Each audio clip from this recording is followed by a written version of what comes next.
Good afternoon, ladies and gentlemen. How are you all doing? Time for more clay action. I was out in the garden today, planting all sorts of seeds. It's time to sculpt. Oh, huh.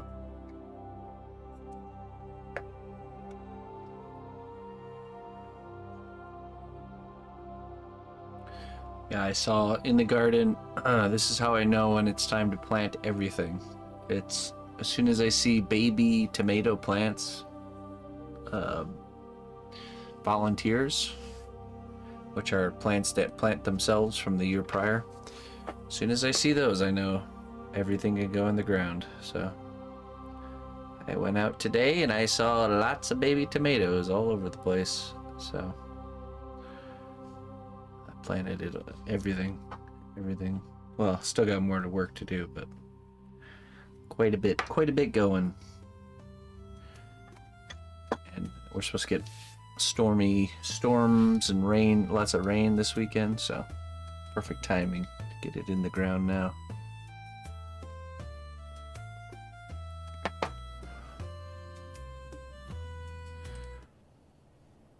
Okay. So this evening we're going to be working on our mouse character here.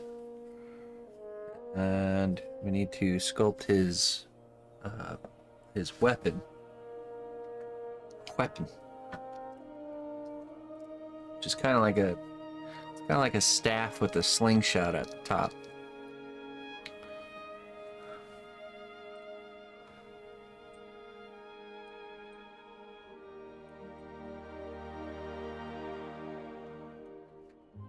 Hey, what's up, Ray? What's up, Zechariah? Glad to be here. Oh, hey, whoa. 1 second here.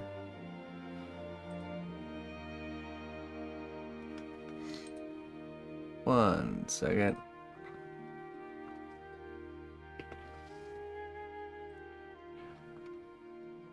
My computer restarted because of an update. I have to reset it up.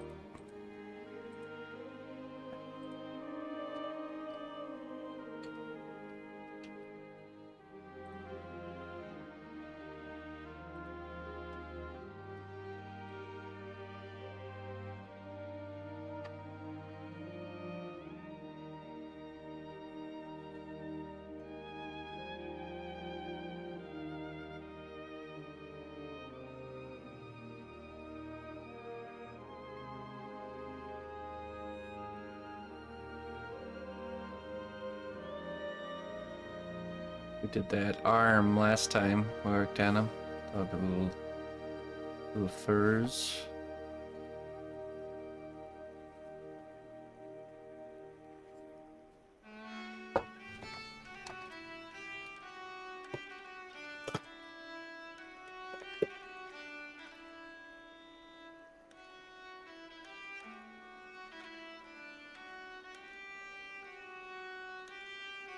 Oh, hey. Oh, oops. My computer restarts. I always forget to turn things on. Let's see.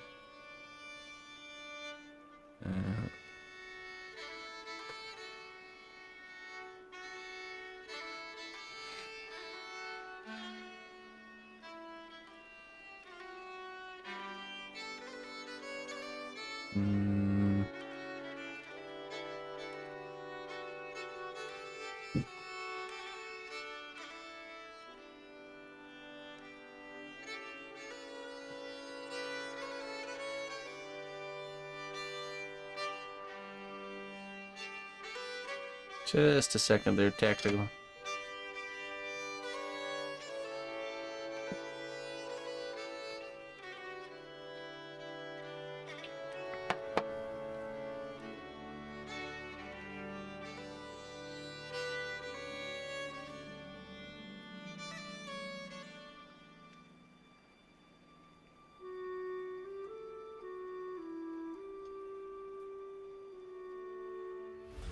Good day, dear friend. Your contribution to the growth of our kingdom is invaluable. Thank you for your devotion. All right. There we go. Thank you very much, Tactical, for the 49 months.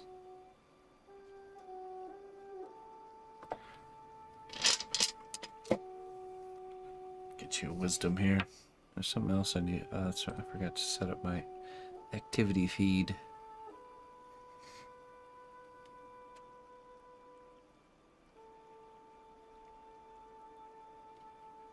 Oh, okay. Oh, it was Prime. Alright, wisdom goes back. And you're supposed to have this one. Let's do that again. 1, 2, and 3.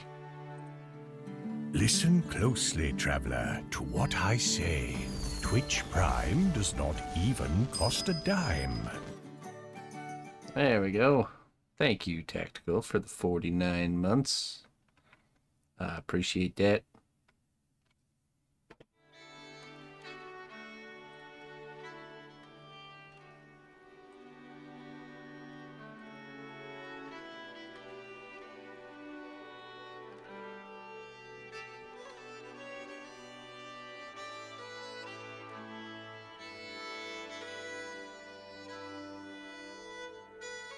There we go. There we go. Now we're good. I think I got everything.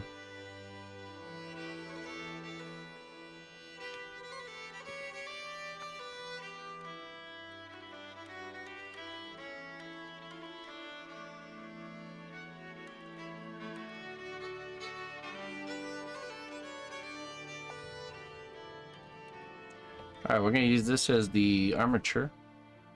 And we'll just use some super glue. I don't want to use twisted wire because it'll be too thick, I think. Let's see. It's about from the bottom of his foot to the top of his head. Kind of like right about there. Length.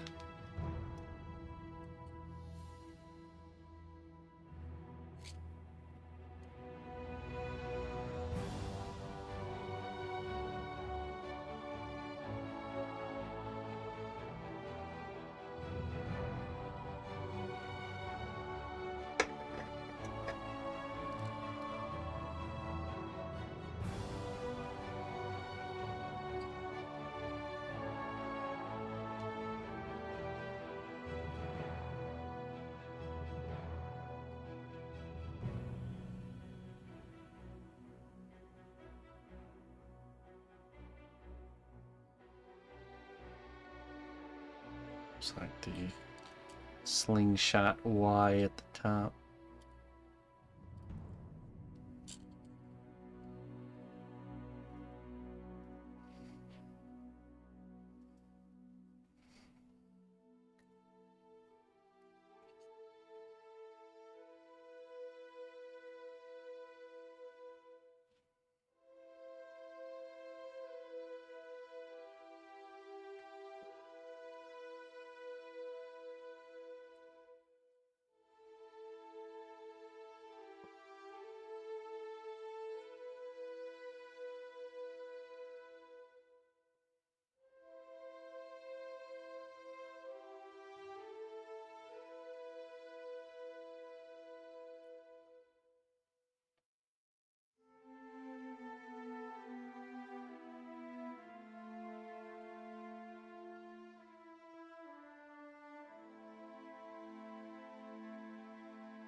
Seems like people don't care.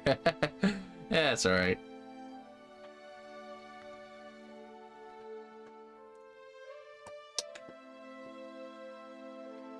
Yeah. Yeah, you know, I'm totally fine with just good old-fashioned organic growth, but yeah, I appreciate you making the effort.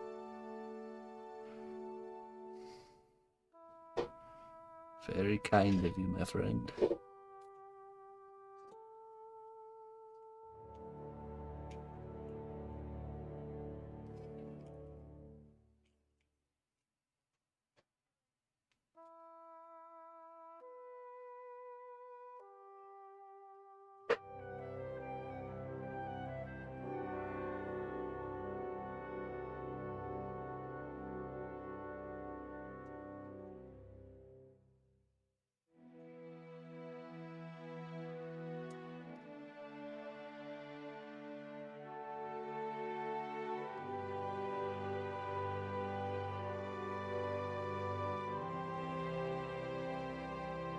Let's take some small gauge wire to tie it on.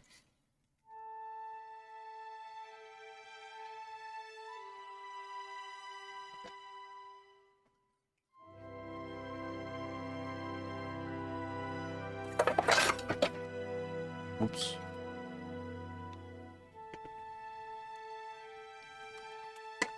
One second. Well met, loyal friend. You've made a real impact on the realm. Thank you for your contributions. Jumping Mouse, 16 months. Thank you so much, man. Thanks for your support, not only in subscribing, but also commissioning this wonderful piece we've put together. It is a pleasure, my friend. Thank you. Let's see what kind of wisdom we have for you. Soldering wire. Now, it's a galvanized steel. It's a really hard wire.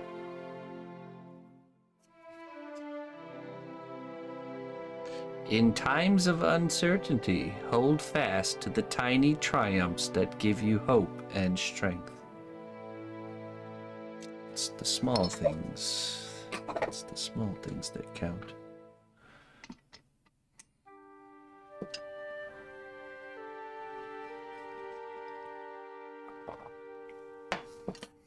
Okay. Let's try this again without knocking everything down.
Something like this should do.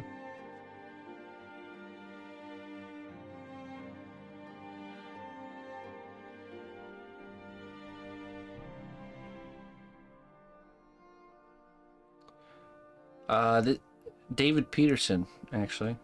This particular piece is inspired by David Petersen's work. It's a commissioned piece of an original character done in David Petersen's mouse guard style. You can do !DP to go check out his stuff. If you're into this type of realm.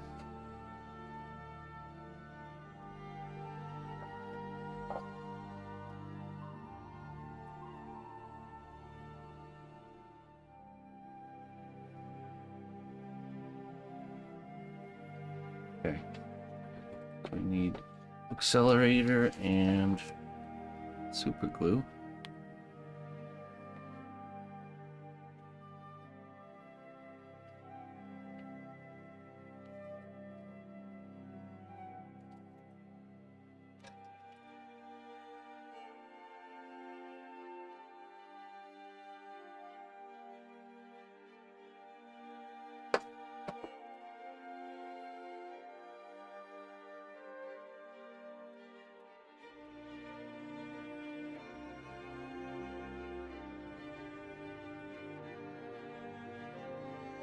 So on the back side here.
There we go.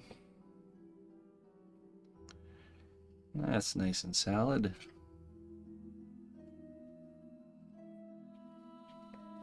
Any type of super glue, yeah. It's an accelerator. Makes dry super glue instantly. So you can essentially tack weld on a small level. Super glue. So I just kind of used the wire and then put the super glue in there, so that's now a nice solid connection. Solid enough. There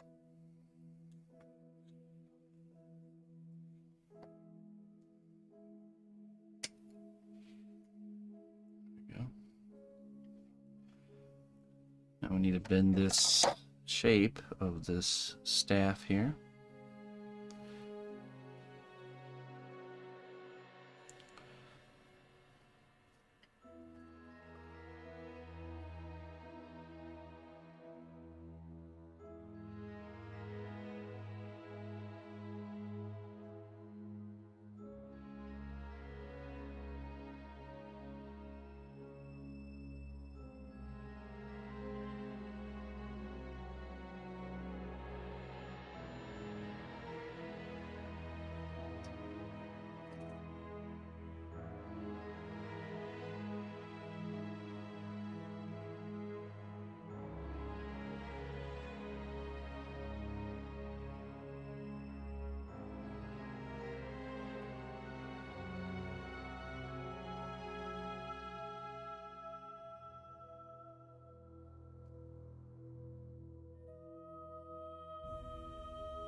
Alright, yeah, let me take a look at what you sent here before we get any further. Is that on email?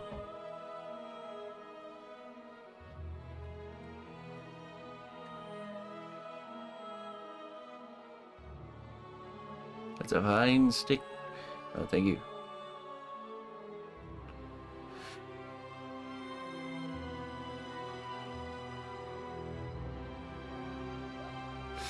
Oh, there you go. Yeah. It doesn't get better than just like a regular oven. Definitely not.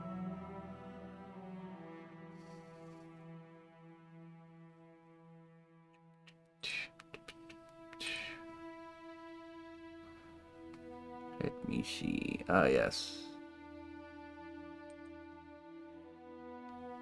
Oh, okay. There we go.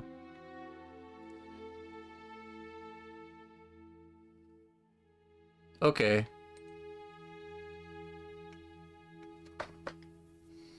Oh, I see. So, okay, it's first.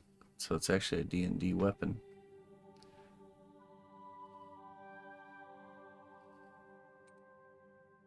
Ah, okay. So it's kind of... Let's see. The seemingly useless hoopak is the invention of the kender. As a means of self-defense, this staff/sling is barely taller than the creators, but offers a variety of functions. The staff is topped with a sling on one end and a sharp spike on the other. And when spun in a special manner, creates a high-pitched noise. Okay. Any race may learn to wield and make a hoopak, but only the nimble fingers of the kender can produce the hoopak's scream.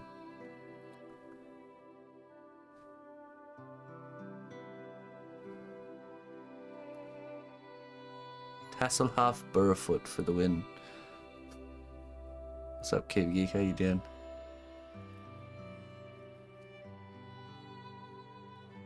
I missed the cuteness of a lifetime? What happened?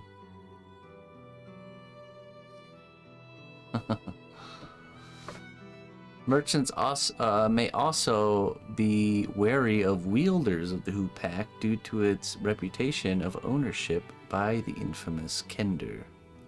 Due to the oddity of the hoopak's design, it's been known to be used as a sling, short staff, and spear, depending on the situation.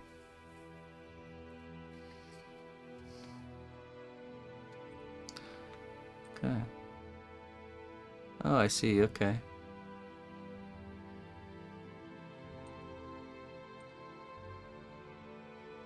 Interesting. Okay.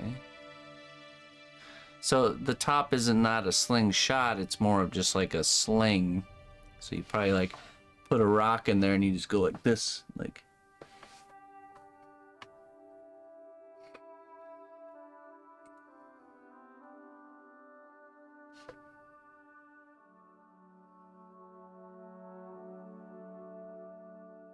Okay. Or you could stick the stabby end in the ground and then like pull back and like fire projectiles like a friggin' like a catapult.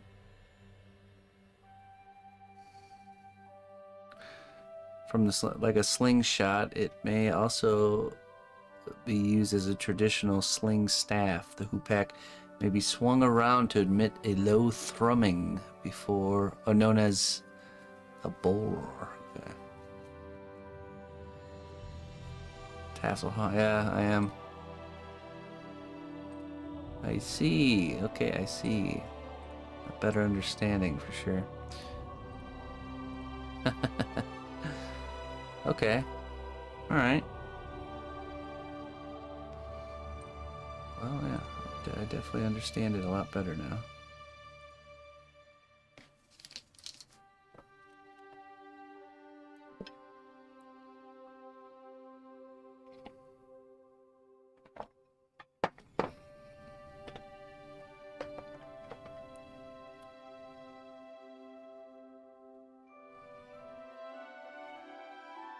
Tasselhoff.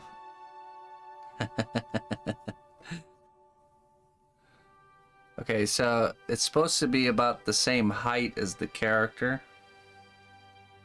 Based on the reference images, the Upak is taller than the mouse. Do we want to stick with that? So if he's holding it in this hand...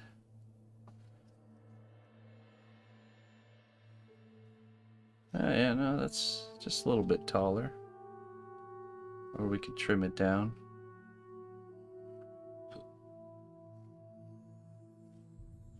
Maybe a tiny bit shorter. Cut like this much off.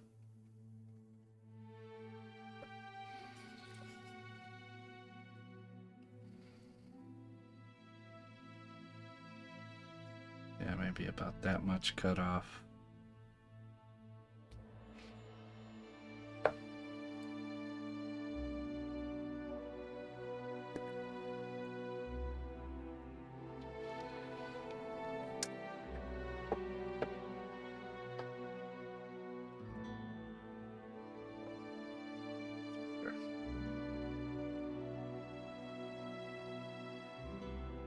Said the bend doesn't matter too much. Let's make it a little more subtle.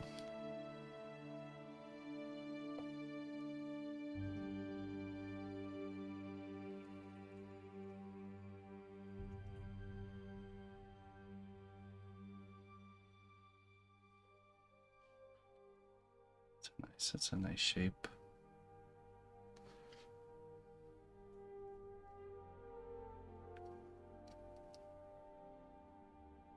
Just like that.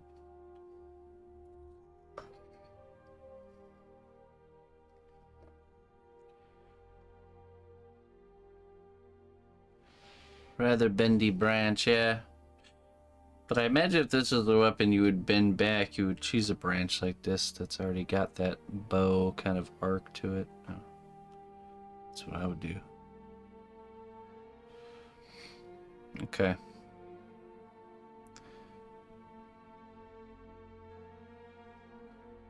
Alright, let's so we want to sculpt this in 2 halves. So we just have a place to hold. So let's do the top half, just the wood part. We bake it and then we do the bottom half. Bake it again and then do the spear part on the end. And figure out how we want to do the sling.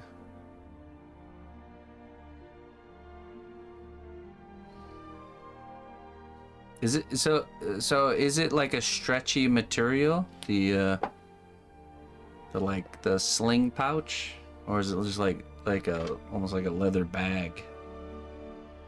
That's why I'm having a hard time getting my mind around. Not stretchy, just a pouch. Okay, yeah, that makes sense. Like a catapult pouch. Mm-hmm. Alright. Well, let's add some clay here. We're going to use super glue to attach your skin. Deer skin bag.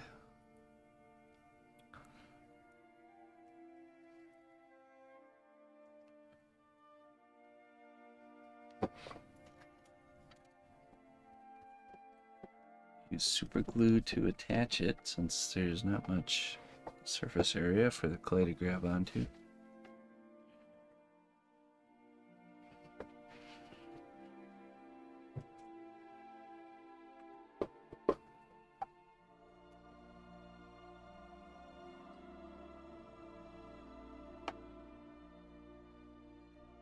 Should be good.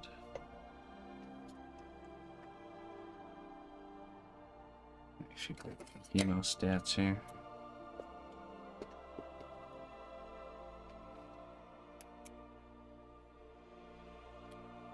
Okay, and we'll add our super glue.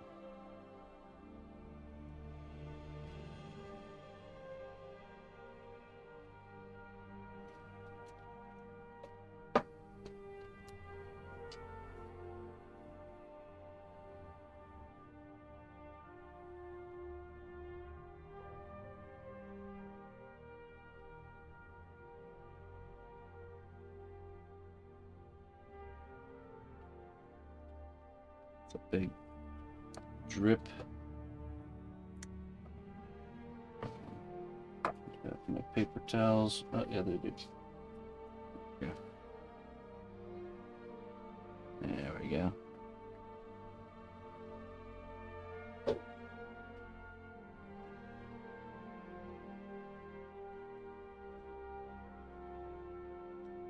Carefully pushing it to the halfway point. Can wrap the excess around.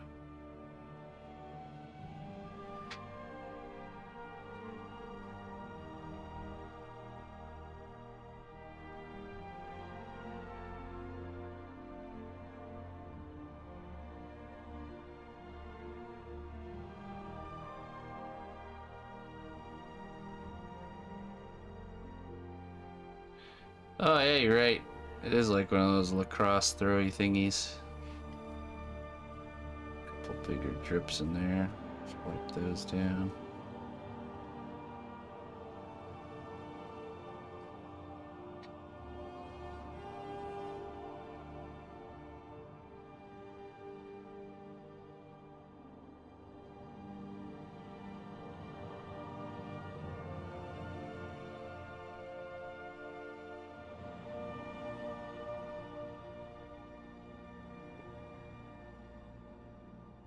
And let me blend on the seam line here.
I have a little knot hole here.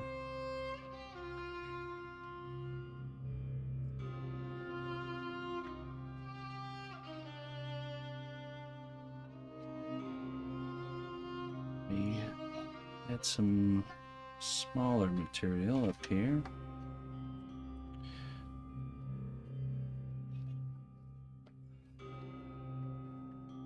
Good evening, Colleen.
Mr. Sereb. Good evening. I've officially planted everything in the garden.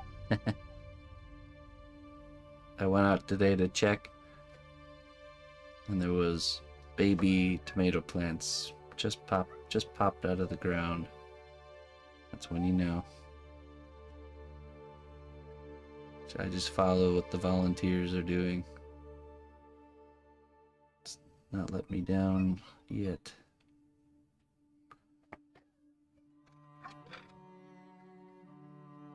It's like it knows when the last frost is.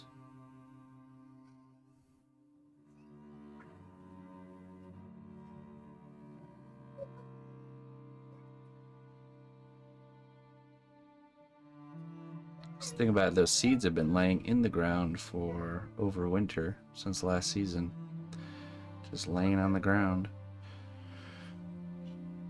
They just know exactly when to pop. We've had like abnormally warm early spring and they still didn't come up. It's like they know.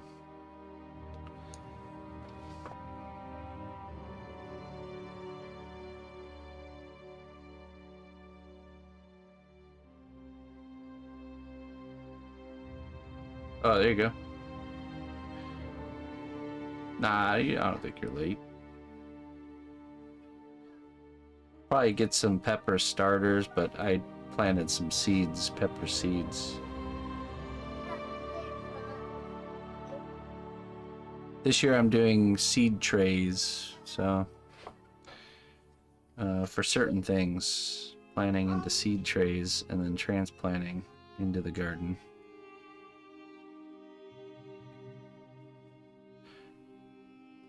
I'm also direct sowing, but with the seed trays, it's easier to kind of water and manage your little baby plants, and then just kind of planting them out into the garden. It's easier to kind of fill holes and stuff with saplings instead of seeds.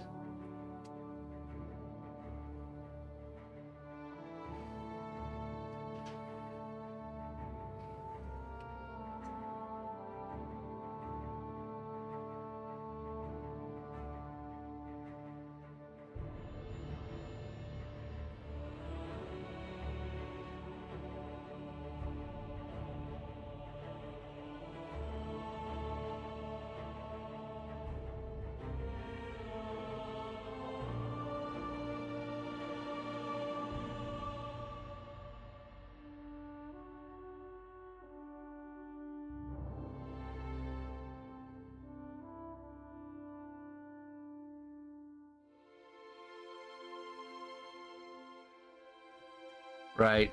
Yeah, I'm doing just outside seed trays. Mostly for watering, because they're all just in one little area and I can just water them all, you know?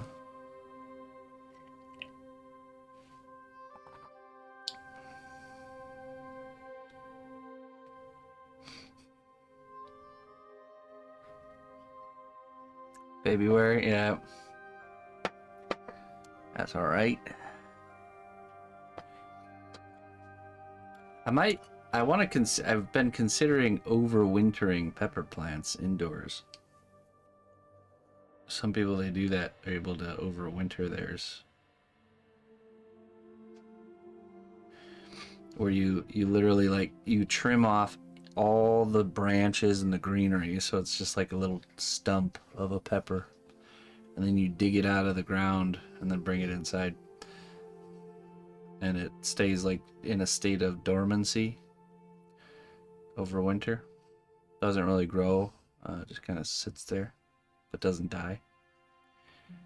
And then when it's warm again, the next season you plant that out into the garden, and it's like it's just a way to get really ahead right away with peppers instead of growing from scratch, you know.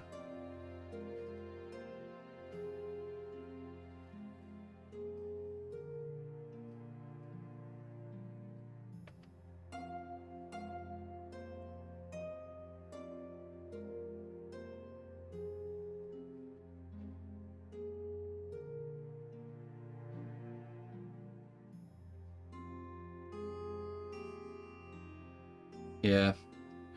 This is the second year that last year, every season I get to the end of the season, I'm like, yeah, I should probably overwinter these peppers. They're doing really good.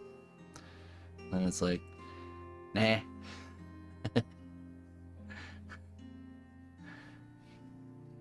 Dang you, past cnotbusch, so lazy.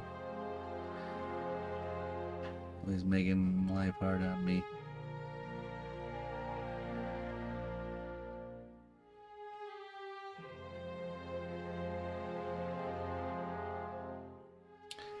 Past cnot hates present cnot, and present cnot hates future cnot, and future cnot hates present cnot. It's a perpetual cycle of self-sabotage.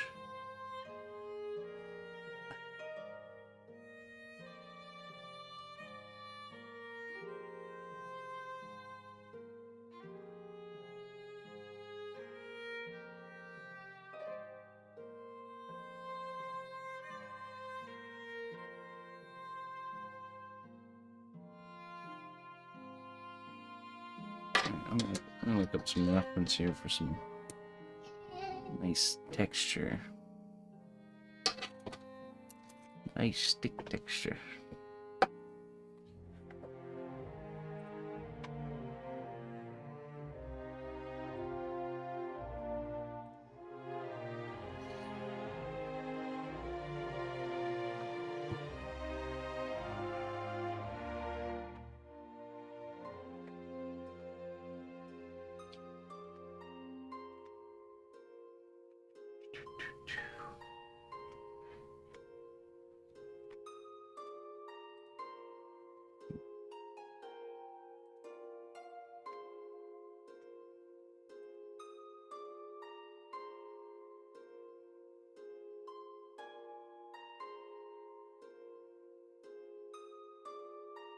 Oh, nice. I look forward to it. I shot a garden update, the first garden update video, but I hadn't posted it yet. I should really do that. Shot and ready. Just need to submit.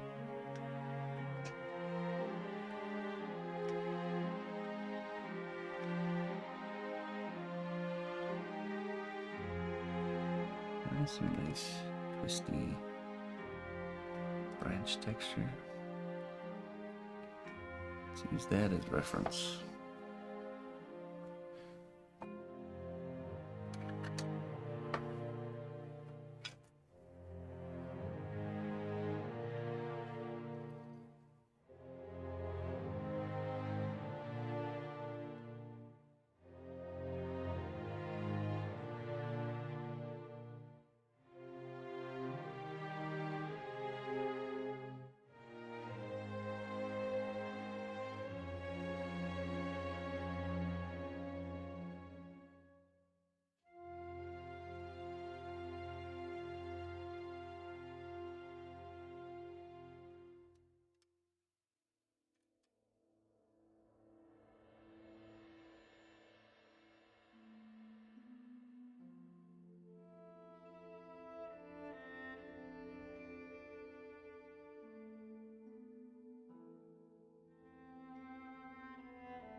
See if Emma remembers our deal from earlier.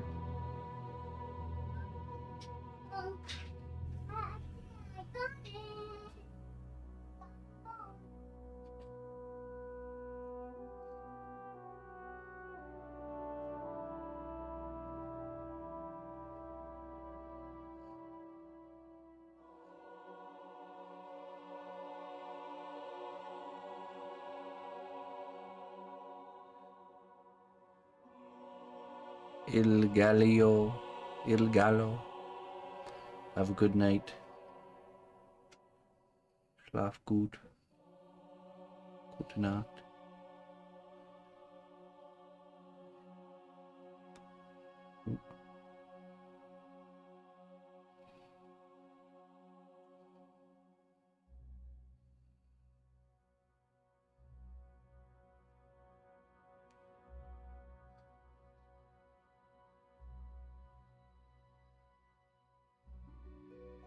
She's pretty engulfed in playland. So many new things to play with.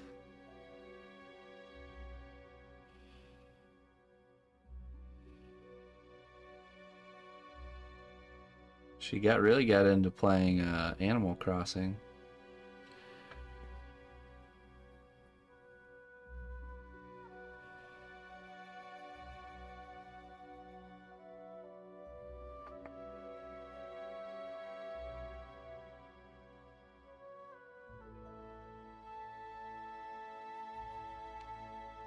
He's playing with Sarab's gift now. Is that the grocery store setup?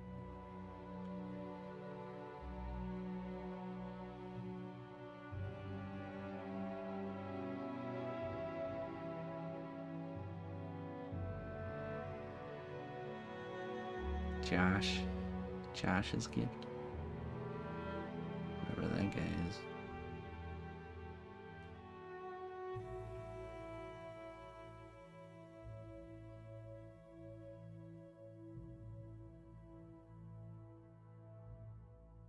Yeah.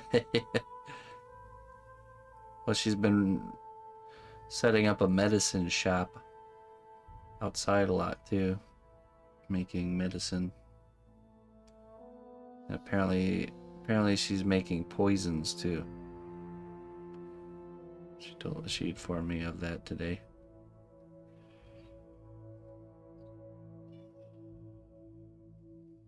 Medicines and poisons. You never know what you're gonna get. This will either heal you or kill you. Choose wisely.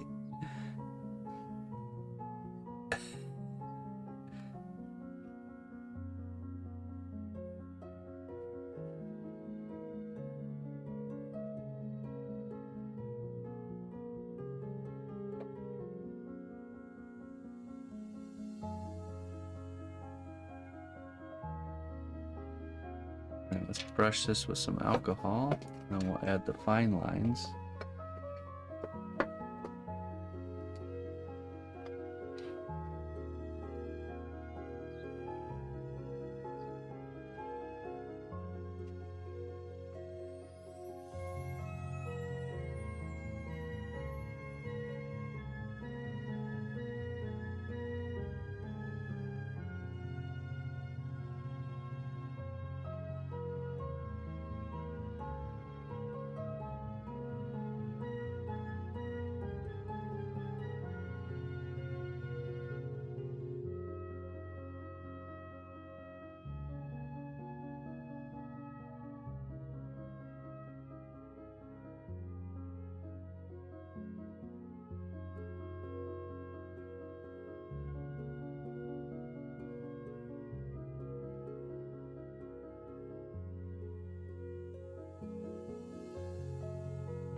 Oh, don't let me stop you from that. Get to work. Enjoy the peace the garden brings.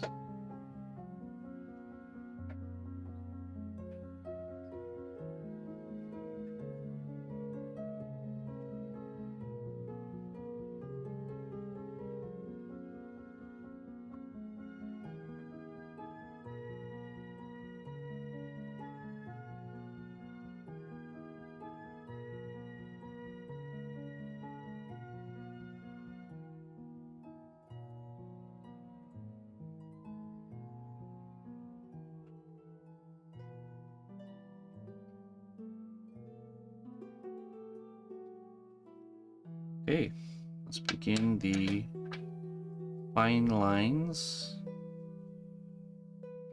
the details. It's a nice shape.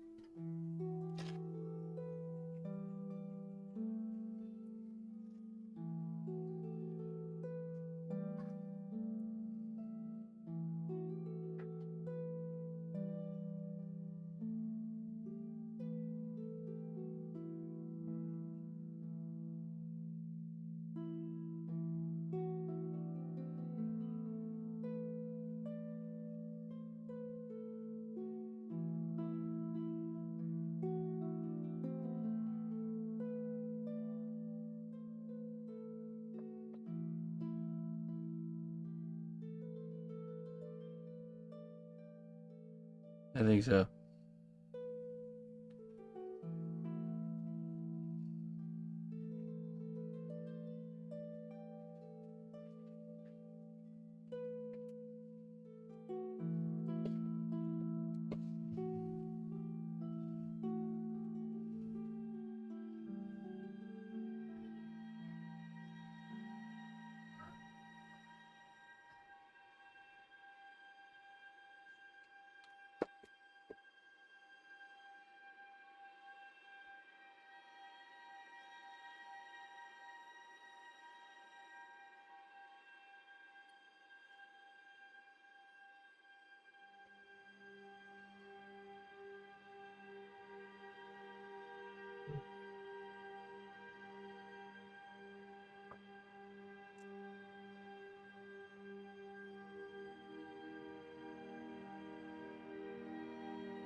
Yeah.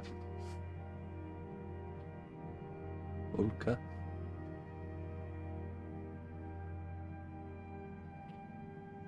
Oh, hey. Katarina, thank you very much for the raid. Welcome, raiders.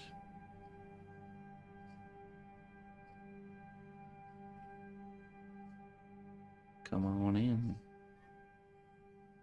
How was your stream?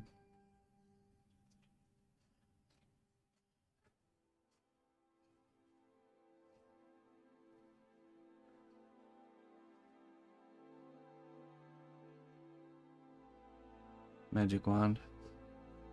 No, this is a hoop pack for this guy right here. It's kind of like a staff meets sling staff.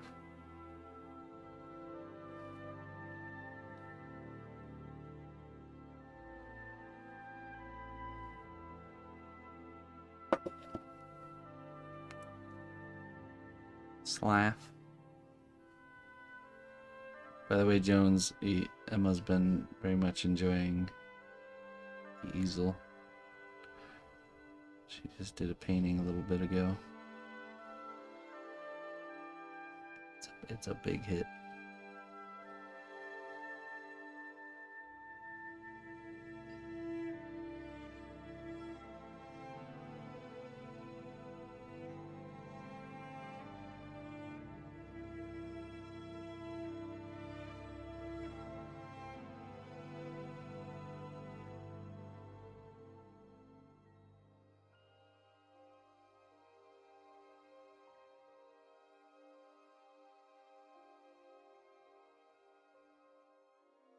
Oh yeah, for sure.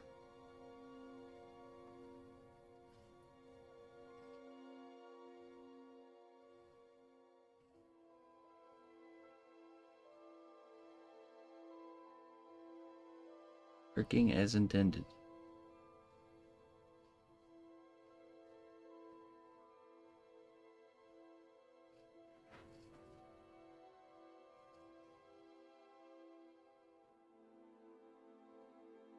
Quarterstaff, sling staff, lance combination.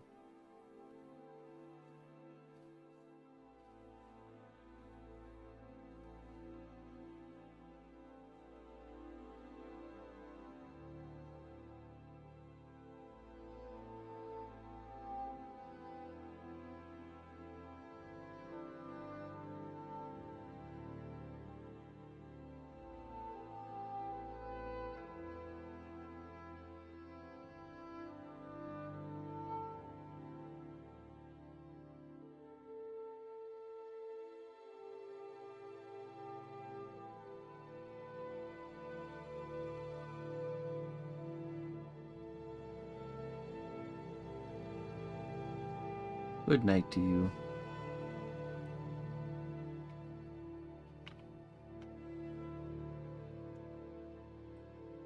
Thank you very much for the raid. I appreciate that.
Okay.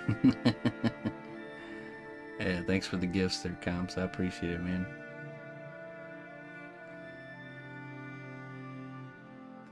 Now, you know, it's perfect timing because she just started doing using books like that, tutorials for drawing, so she understands the concept of the steps and how to follow along. So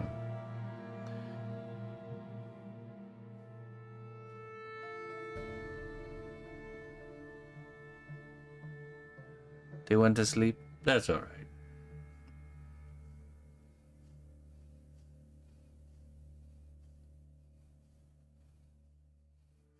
We will take all the sleeping people.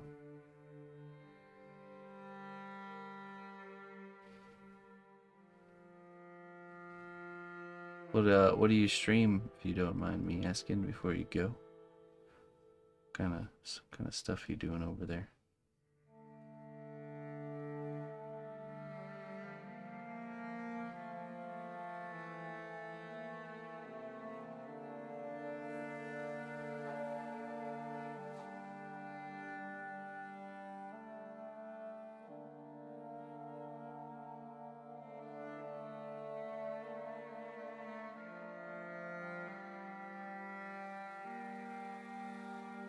Yeah, she did.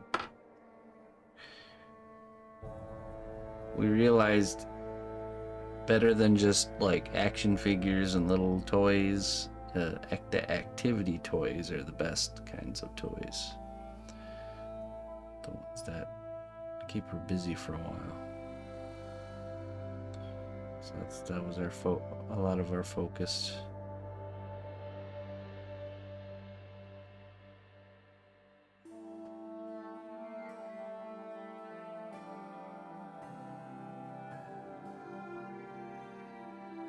You buy like a little figure set of Disney princesses and it keeps her busy for like 2 seconds. No shit. Costs like $20 and keeps her busy for 2 seconds.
Good wood.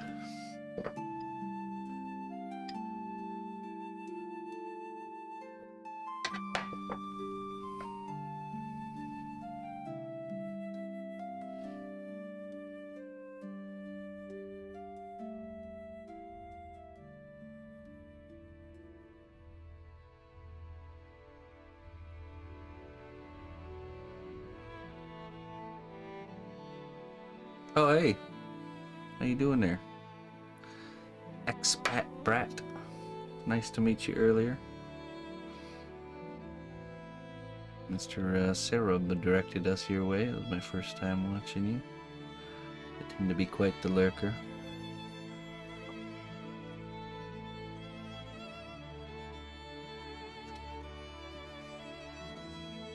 That game looks really nice. The Manor Lords. Definitely up my alley.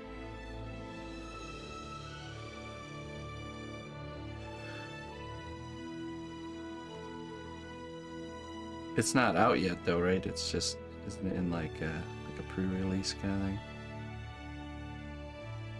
Or did it actually come out already?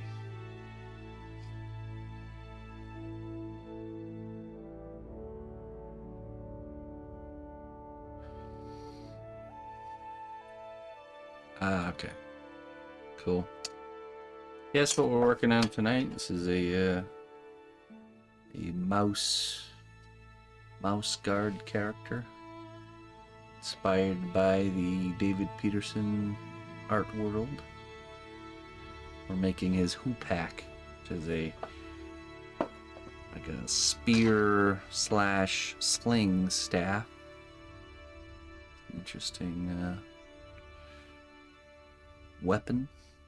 So we finish the weapon, and that way we can actually sculpt the hand around the weapon and then sculpt the arm around the hand. So weapon, hand, arm. It's a type of polymer clay called cast clay. There's a little pirate sword we were working on earlier. Sword. That's for that guy back there.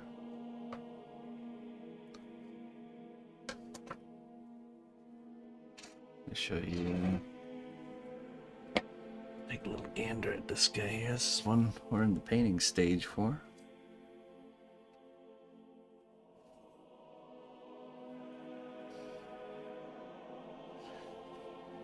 A little mushroom hunter.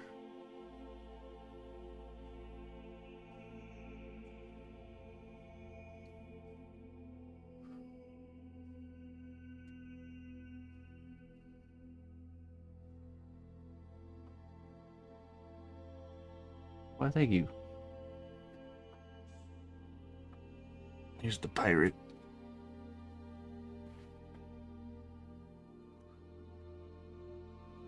Very much in the works. Sword is done now. We can see how it'll look. So there's a special kind of clay that's actually flexible, like rubber. You can see here. I can flex and bend and move it after it's been cured. I think it's more like this. There we go. Very good.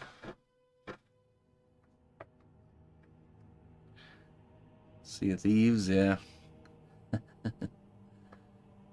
Be some belts hooking this up, and then we can do the jacket and the hair. He's gonna have poker cards in his hand. And he's gonna have a really bad hand, but we're gonna make like some hidden aces, like tucked into his clothing or something, on the blind side of him.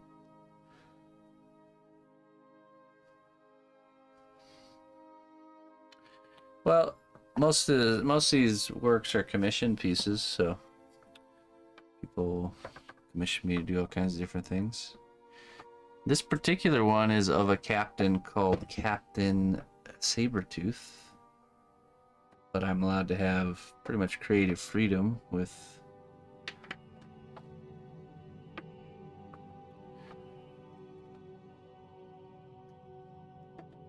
the design of it.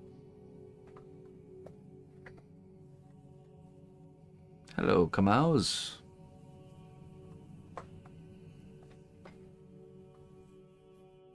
Yeah, we got all kinds of different things going on. Pretty much every time you tune in, you should see something different. So,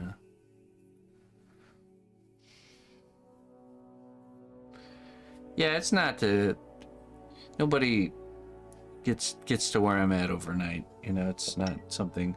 What you discover is your desire or liking of doing a craft, right? So, I discovered that when I was pretty young, about 10 years old, and you know, I did it sculpting off and on through my youth, and I didn't really start fully pursuing it till I was older, probably around 21, 22 years old, and it's been about 14, 15 years of continuous pursuit since then. This isn't the microphone. This is the camera. No, it's not the first. Don't worry, it's not the first time. Someone didn't realize it was the camera. Well, thank you. All it is it's a harmonica. It's a harmonica holder with a camera shoved in it instead of a harmonica. Just so happens to give the perfect perspective for this kind of work.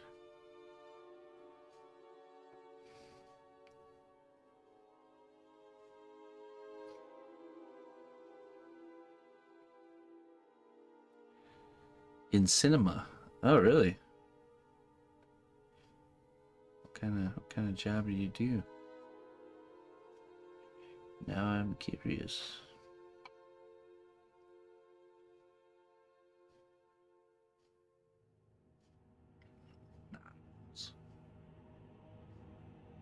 Director of photography. Well, that's cool. Well, I do have to say I give all credit of the way the stream looks and social media and all that stuff is my wife. She majored in film and motion design. She went to university. She's originally from Germany. That's all her handiwork. Me and cameras are not other than streaming.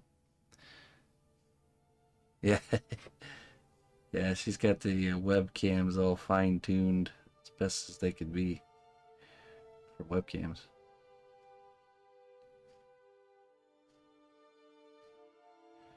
The stream wouldn't look hardly as good without her expertise.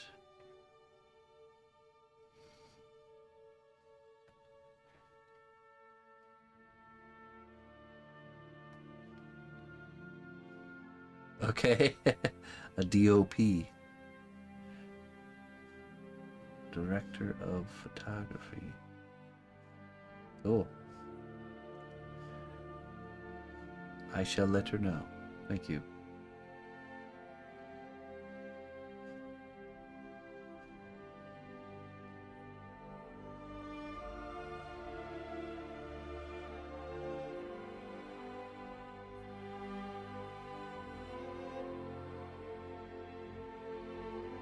Alright, we're gonna do the little lines up here.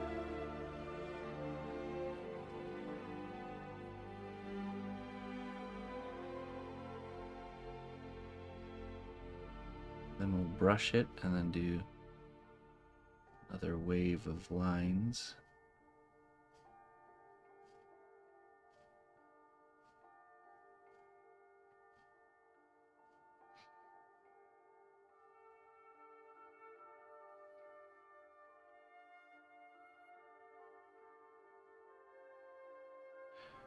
So on your stream, I imagine you do variety, kind of bouncing around from game to game.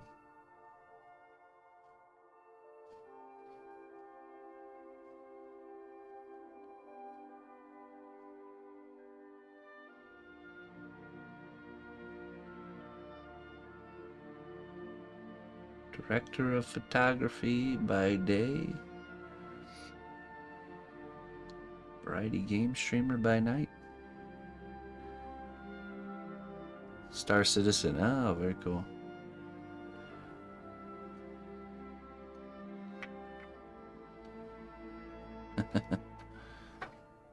Sweet.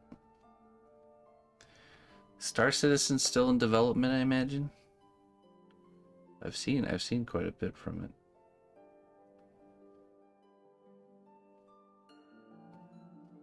Usually there's a fellow by the name of Mr. Chaguez.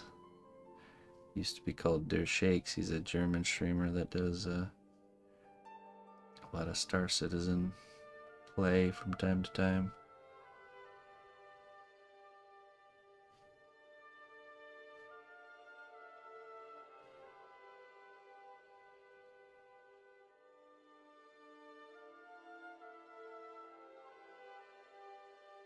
Slowly, slowly.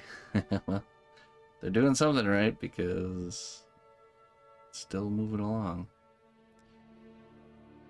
Imagine the advent of AI will help their efforts even more.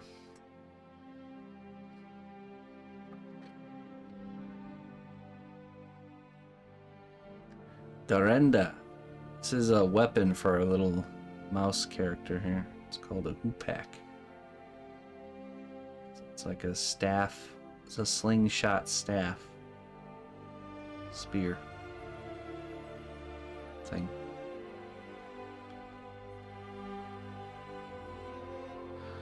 It's one thing you won't have to worry about being a I am very glad, yeah, that I've kind of carved out a niche for myself that is not affected by the radical changes of the world today so far.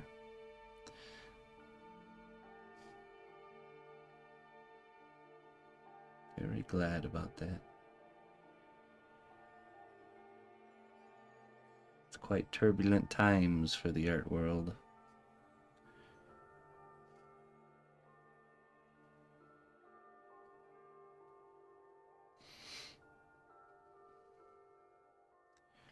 Awesome there, Dorinda. Well, I do have a free tutorial you can check out if you want to learn my methods. You can follow along. It's a start to finish class. There's a playlist over on YouTube and on Twitch. Walk you through every step to finish the character. Soon stock video also. Yeah, you're right, man. Yeah, it's gonna hit every, I think it's gonna hit most jobs tied to a computer, I would say. Any sort of job that's done on a computer.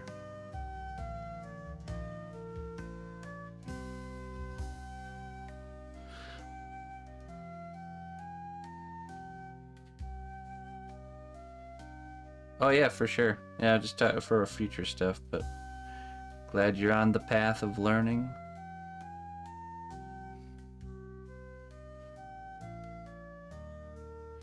Your quest. If there's anything I can do to help you on your quest, just let me know. More than happy to help guide fellow sculptors and sculptresses to green pastures.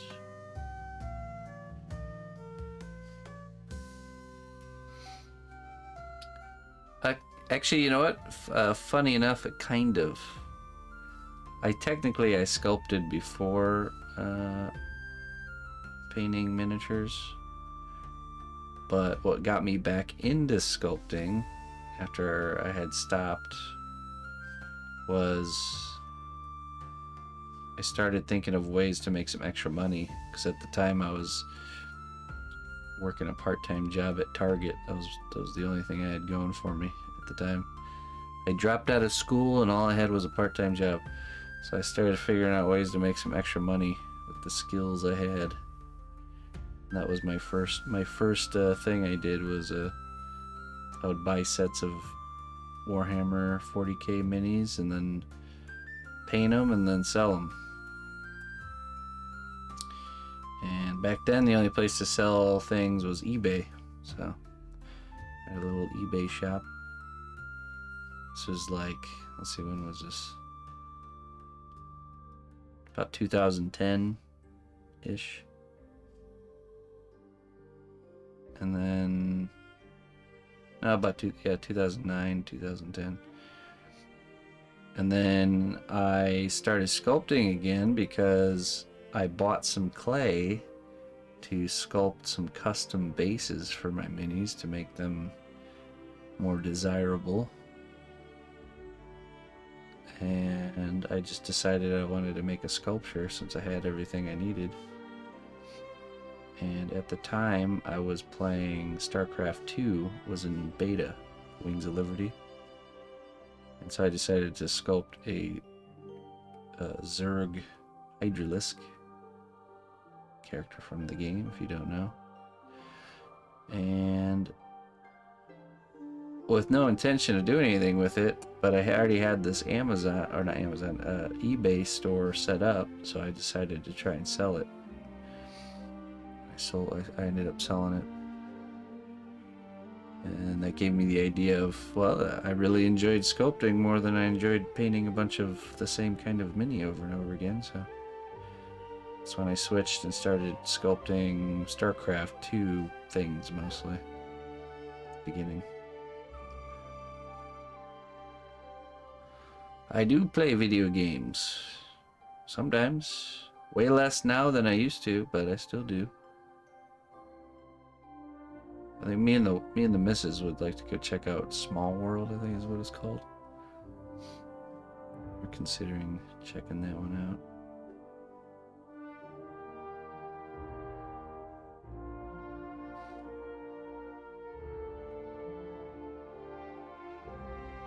Is a good one.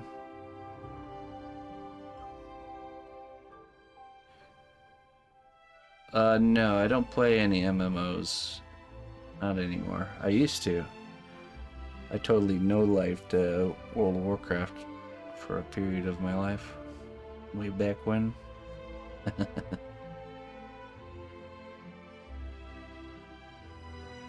I don't have time to get into an MMO. I don't have enough time to put towards it.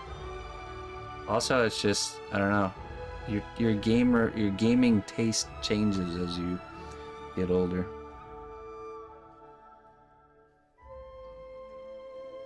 Plus, I get infinitely sidetracked. Yeah, exactly. I have this bad habit of just going down the path that I'm supposed to go to complete the storyline, and immediately taking a right turn and stumbling down a hill and ending up in a bear's den, and then years of sidetracking later I finally get back to the main storyline. And then by then I'm disinterested, and then I just uninstall and play something else.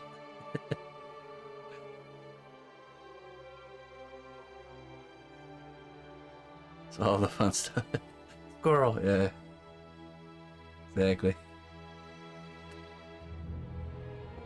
I actually did eventually beat Skyrim, but it was probably like my 6th playthrough or something like that where I actually beat the storyline.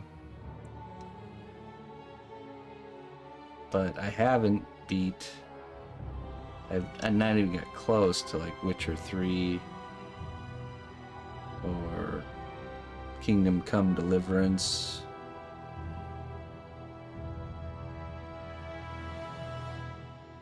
It didn't get you like Marwin? Oh, okay.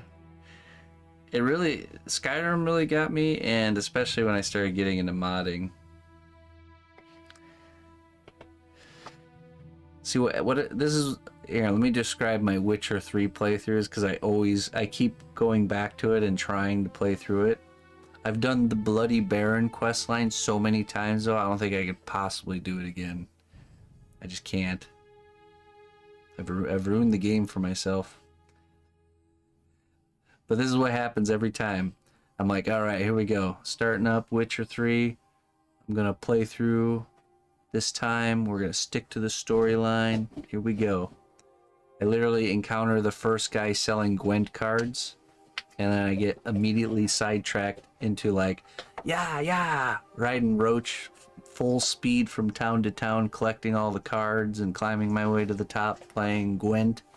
And then I get done with that, and then I get sidetracked with I do this thing where I just have to loot everything, so I stop riding my horse at some point, and I just zigzag run from one point to the other, collecting everything in my pathway that I'll never use, and stopping to like slay every little pack of monsters in my path. And then I just never really arrive to any destinations because I just infinitely get sidetracked. And then I get my fill of Witcher 3 without completing any storyline, and then I stop playing. So.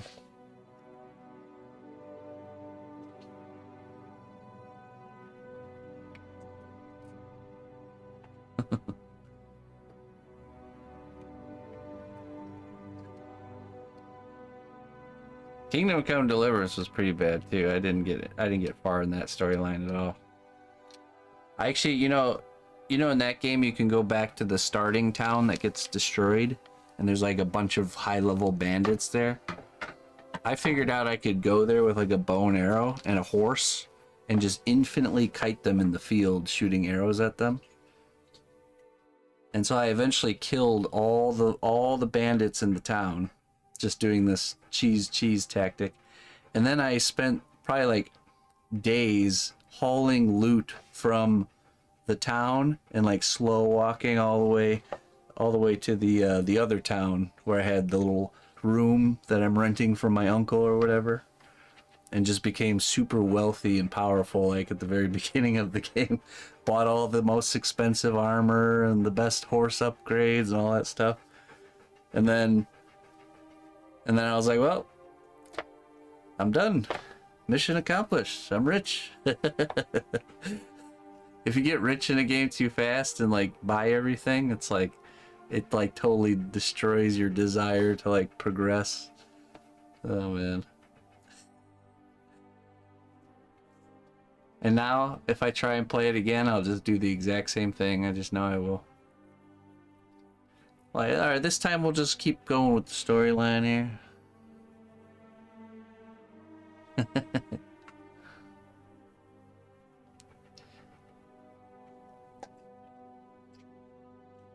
Any of the pink box clays? What's that?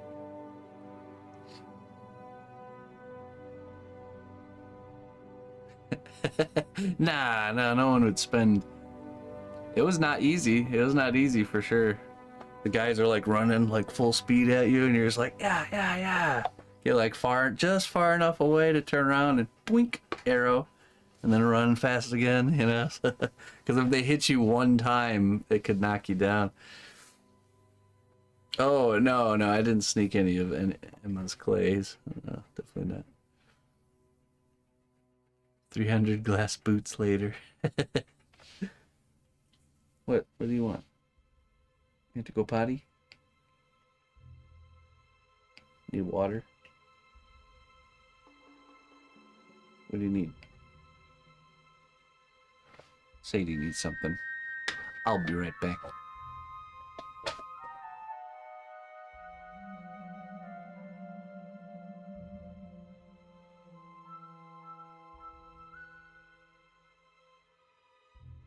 Oh, and don't get me started about Fallout 4. That one. Oh boy.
All right. Ah, fresh cup of coffee.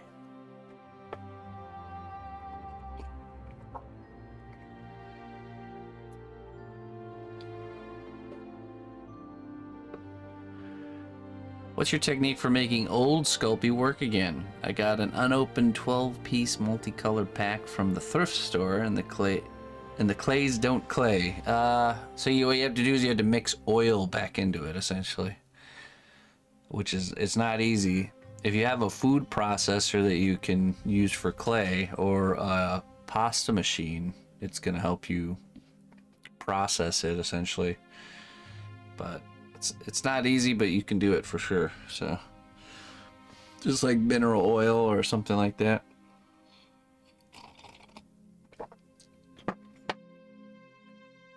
Or you could use like clay glue, technically will work too.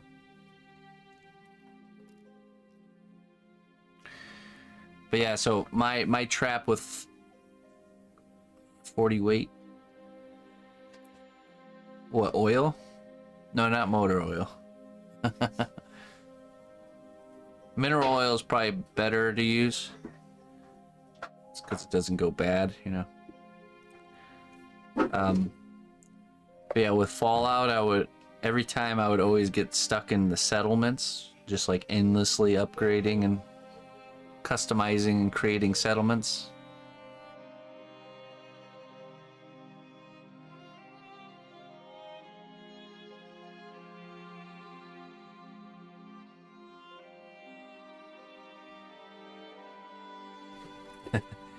And every time I go to play it, I'm like, all right, I'm not going to pick up every piece of garbage on the ground, and I'm not going to do the settlements. Every time it gets me. It's so funny because the guy wakes up, needs to find his wife and his son because they've been, the wife was killed and the son was taken, and I need to find him. Literally walks outside 2 steps and just years go by, decades. Wasn't there something I was supposed to be doing? Can't remember. I don't think I've done.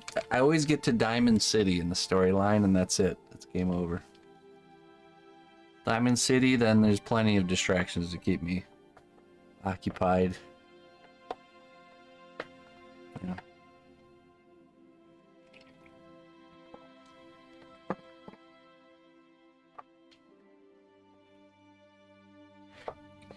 Right. That's true. What Corn says is good. If you take some fresh clay and like flatten it out and then sandwich the old clay into the fresh clay, you can do that. And that'll help too. Oh yeah. I had a huge room. Listen closely, traveler, to what I say. Twitch Prime does not even cost a dime. Barbarian, thank you for the Twitch Prime 33 months. It's a fine number indeed. Thank you very much. My $4 fine gonna turn into a big project.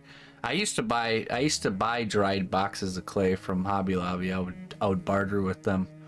I'd say, look, this box is dried and nobody's gonna buy it, and then get them to sell it to me for like $1 a box, and then I would put in the work to condition it, save a couple bucks. So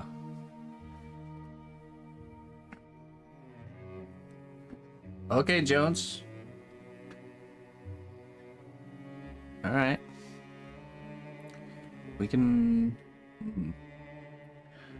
maybe like sheath, or we'd have to resculpt one of his hands. But all right, I'll take a look at it tonight.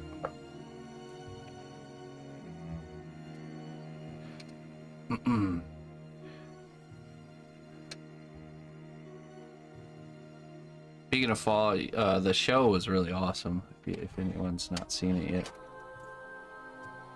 they did such a good job of really capturing the universe.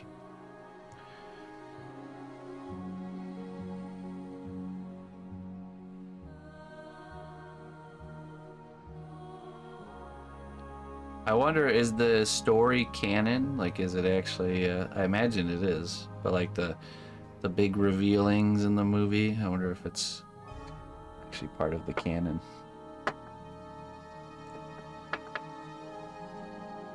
Before you go further, cool. I got a scram. All right. All right. Yeah, go on, get out of here.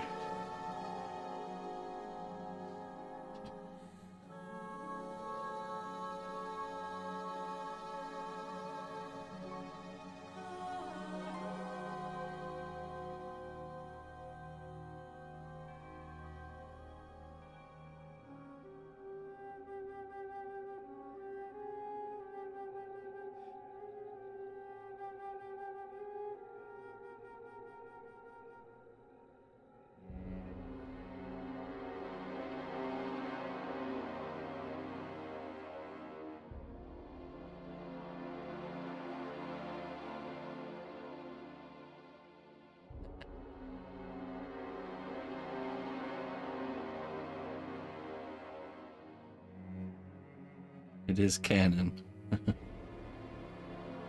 Yeah. That's like the best way to shoot yourself in the foot as a show creator. But I think the people that take over something that has a fan base that's established and they make something that's not within canon, or it's just because they just don't care about the existing fan base and they're just targeting new people. Just using the storyline to get more people.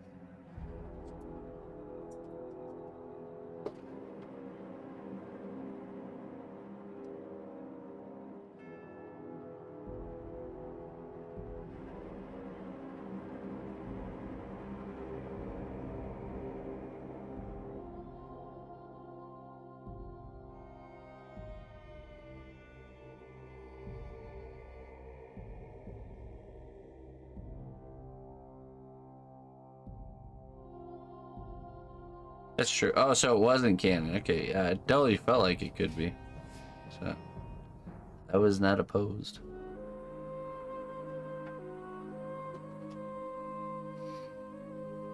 I love the little, like, the winks in the show towards the game, you know? Like with Dog Meat and the Red Rocket gas station, you know, stuff like that.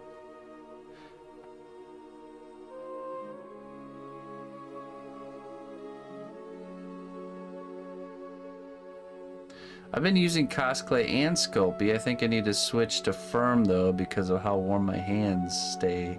Makes it hard to do anything. Yeah, get the extra Firm then, for sure.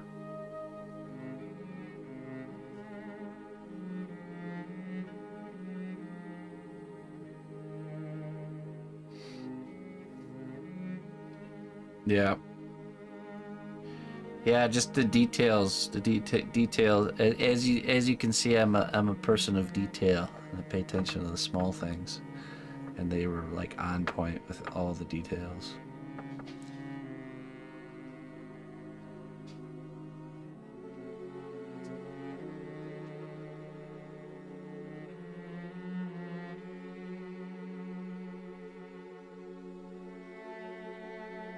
Yep. Yeah, exactly. That was awesome.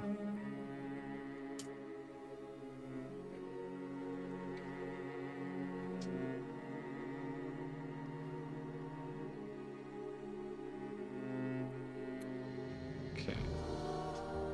Now we're gonna do the details.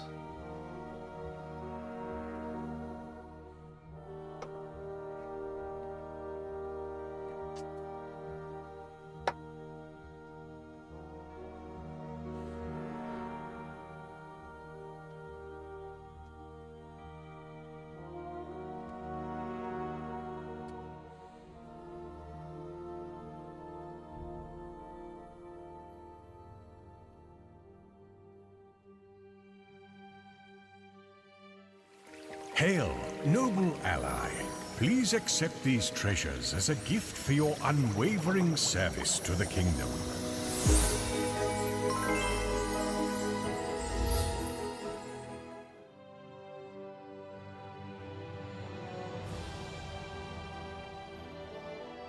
Hey, sorry about your face. Thank you very much for the 45. Time to roll 4d5s. Let's get it. All right. Let's get you wisdom there, my friend. Thank you for your continued support.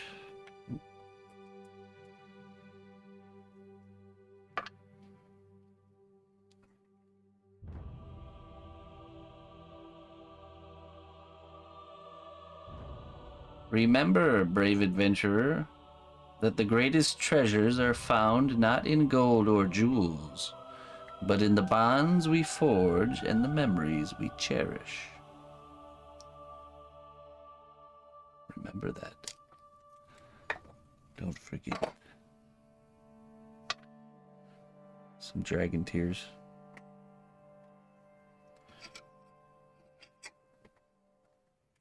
Okay, now we gotta do the details on the end of here. The little circles. Bonds. Stocks and bonds.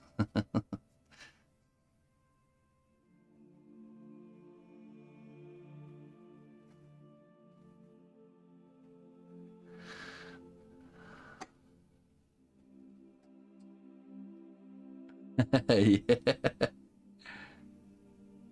You want to sculpt faces, hands, feet, but haven't even done it because you're afraid it's going to be so terrible. Well, then you're never going to start. You gotta start somewhere. Everyone's afraid to be bad at something, but the reality is you must be bad at something first to become good at something. So stop being afraid. Be bad at something. Embrace your student humbleness.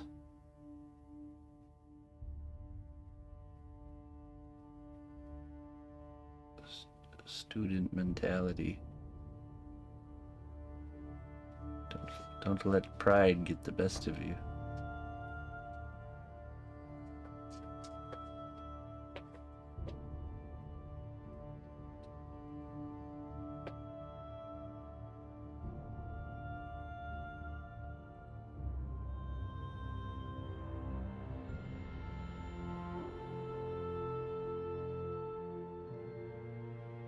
Failure is not the enemy to success. Failure is a necessary ingredient for success.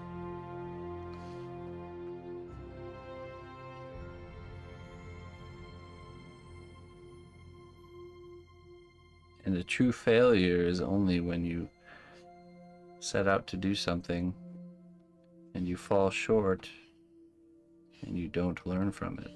That's when you fail. But when you set out and you fall short and you learn from it, that's a huge success.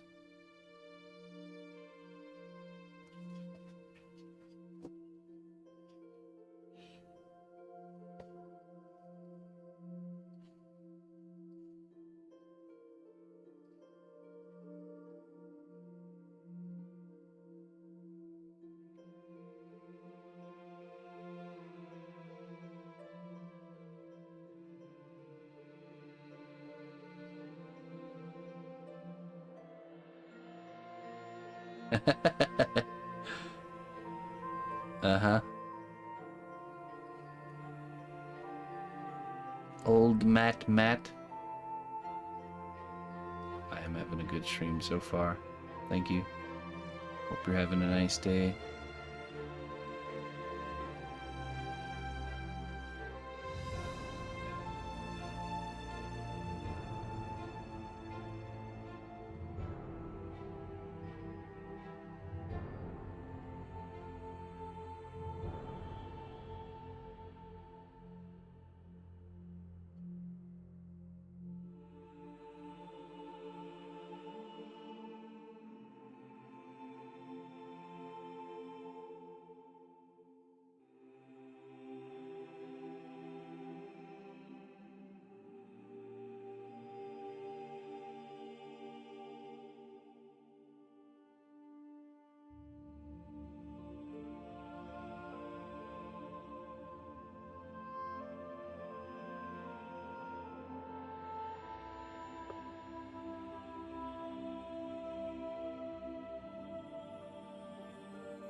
Listen closely, traveler, to what I say.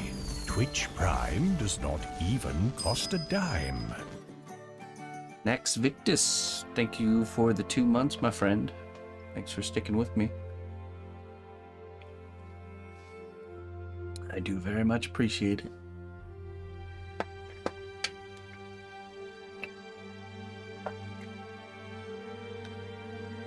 I attribute all my success to my wonderful, supportive wife, in addition to my hatred for Fat Peanut and wanting to be better than her. Nice. Nice. Cool.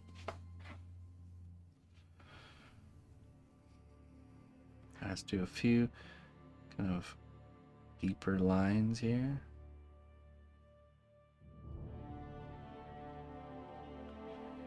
And then we'll get this in the oven for the first time here.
Okay, now we bake this.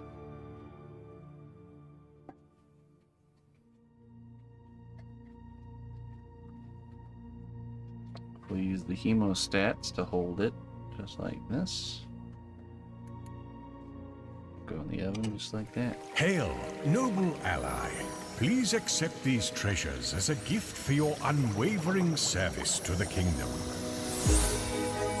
Yeah, they never answered me back about how many people's, because I got an email from Twitch saying that something went wrong with their payment provider and some of the long-time subs canceled the reoccurring subscription. So I messaged them back to ask them, well, how many people did it affect, you know?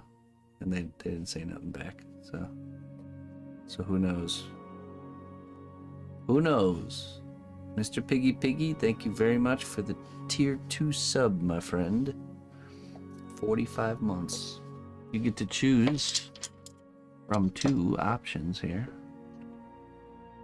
for your wisdom. We have bat and aging potion.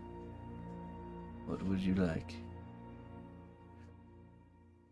Not sure which direction the aging potion goes. or bat.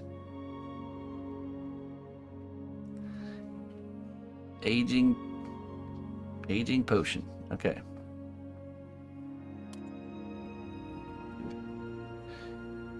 Hey, Mini Mimics, thank you for the raid. Welcome, raiders.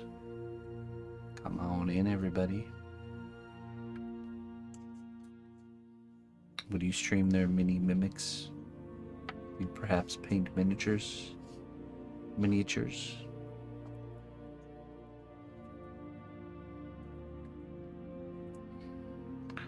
Your journey may be long, but remember that even the smallest of hobbits can make a big impact. So always pack extra second breakfast.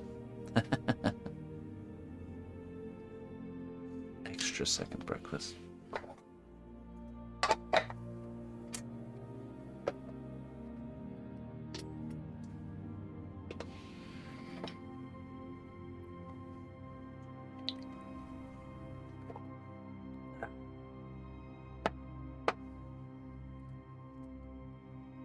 Sad that her beard isn't the same as yours. Whose beard? Digital sculpting. Okay, wonderful. Make sure to give you a follow here so I can check out your work. There we go. I appreciate that. We're gonna get this piece we've been making in the oven. We're gonna bake that right now, and we'll just have to work on something else while that's cooking. I'll be right back.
Okay, while that bakes, we're going to work on Mr. Captain Sabretooth here.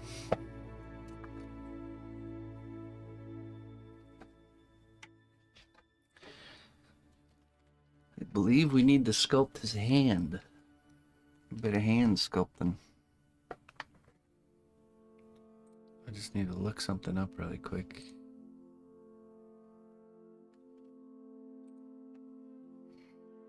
I'm not sure if he's wearing gloves or not.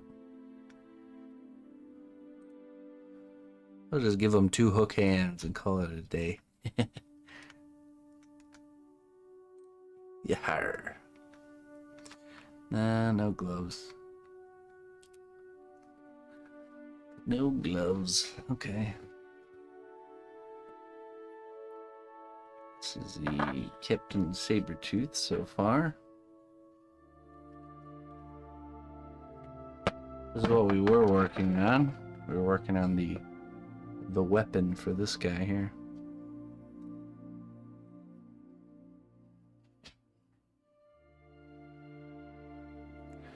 Into jelly. People jelly. We're worked on the sword here. Now we're gonna sculpt a hand right onto the handle.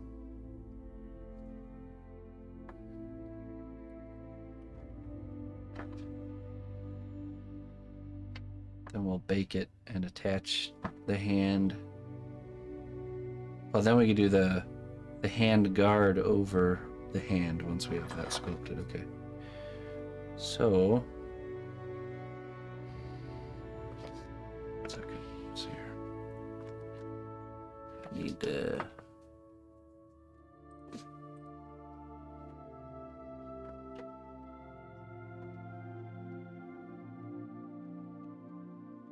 Need a reference.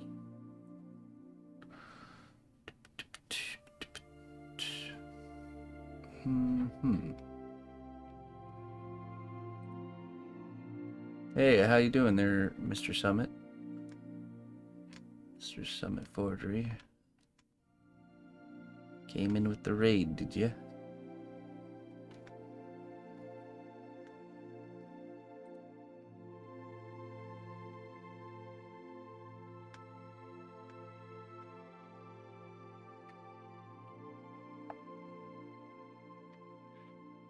Okay.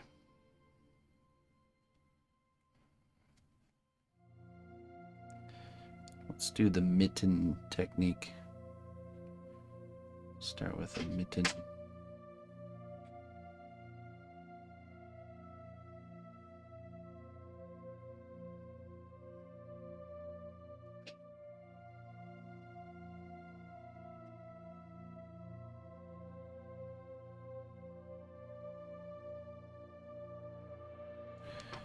Now the hand should be palm on the chin means the fingers in the middle of the forehead, okay? So that's how we know how big. A little bit bigger. Captain Saber mittens. Yeah. A little bit more. We'll stretch. There we go.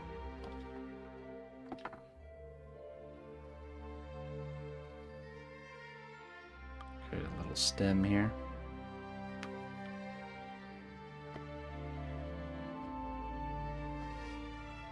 Okay. Now, the palm is about halfway between the tip of the fingers and the bottom of the palm. Right about halfway here. That's where the palm ends and the fingers start.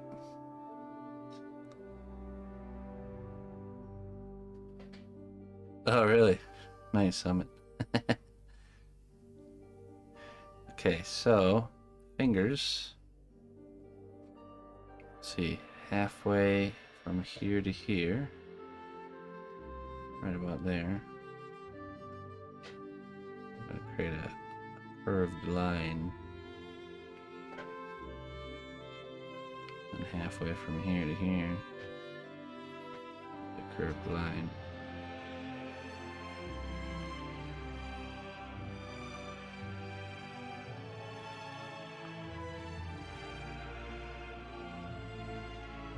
Now the thumb.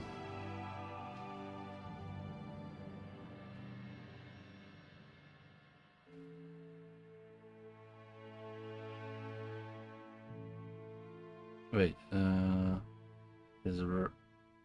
his left hand goes on this side. Always double check.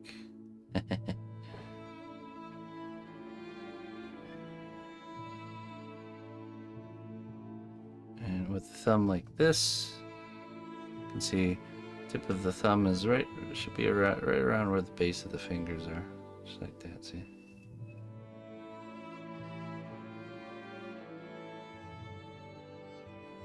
Measurements.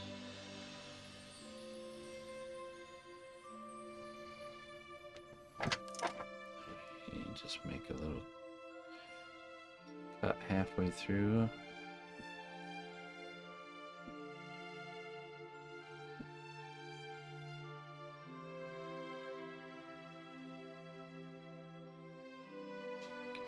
bend.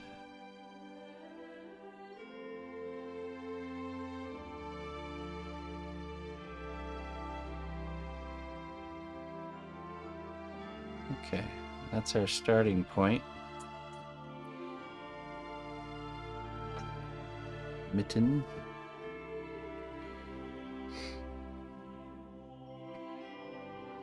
Now we take, let's see here, just like this.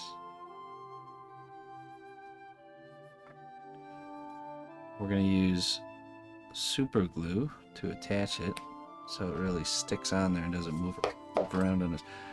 First, we're going to drop it on the ground strategically to shake it up and then pick it up.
Okay.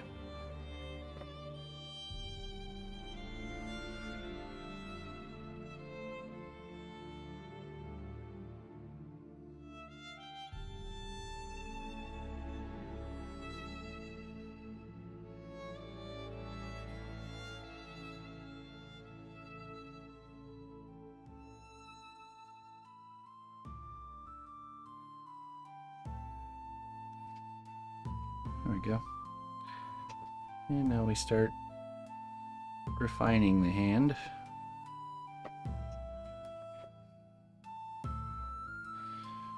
Let's do the... Actually, let's not do the finger lines yet. Let's get the planes of the fingers established first here.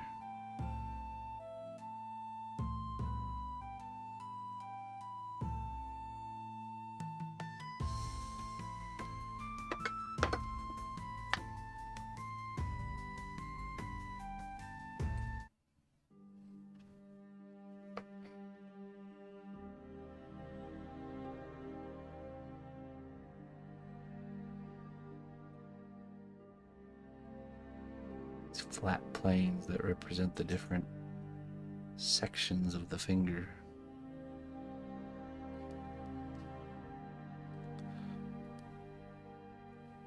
It's easy to think fingers are like sausages or cylinders, but they're actually more of like rounded rectangles.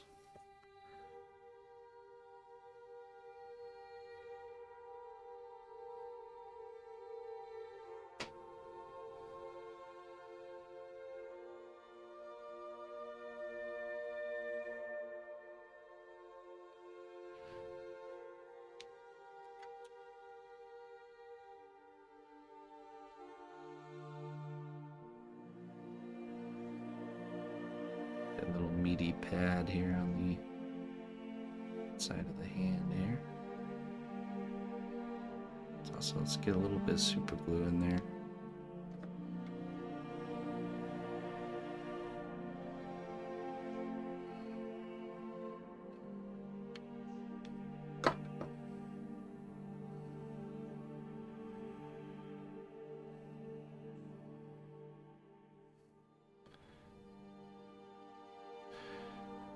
Because the fingers will slide around on you if you try to use clay glue. And it's just really annoying, especially when we start to cut these into individual fingers. They just don't want to stick, you know, it's just not enough surface area for the clay glue to do its job.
Okay, now let's separate the fingers.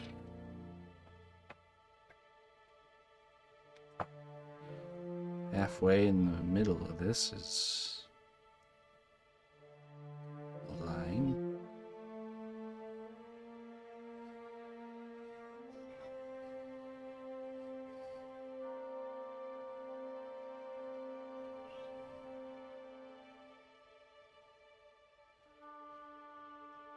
And then halfway here.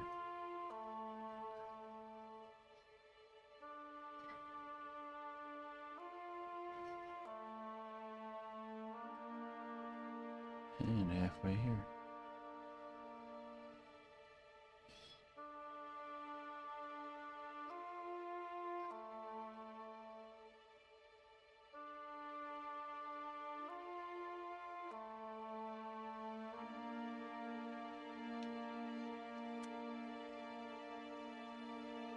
A lot of shaping to do.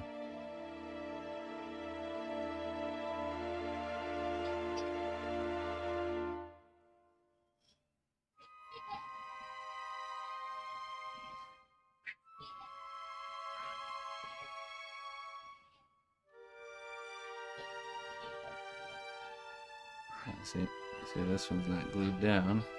Moving around on us. Glue it down.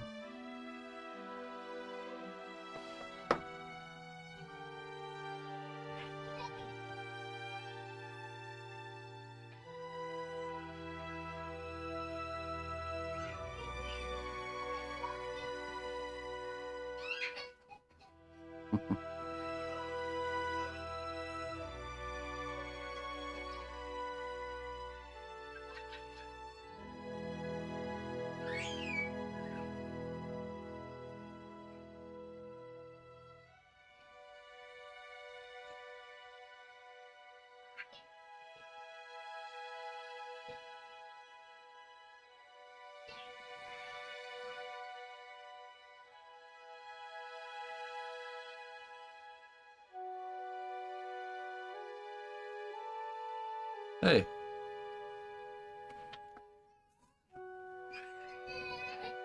16 minutes ago, oh no. Welcome, new adventurer, to a land of great deeds and bravery. Sorry, just the gifted Thanks subs be are to always, our recruiter but for the their individual ones wise are always choice. not working. Thank you very much, Silent Bullets, for the gifted sub, my friend. Thank you. Sorry I didn't see that sooner.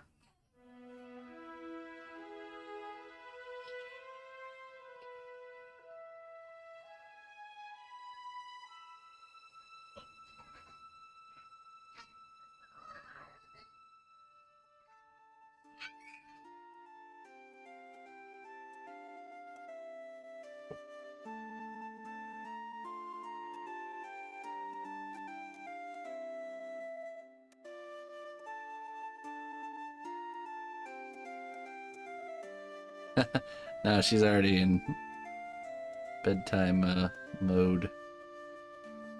They're doing the classic rough house before bed tactic.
Hail, noble ally.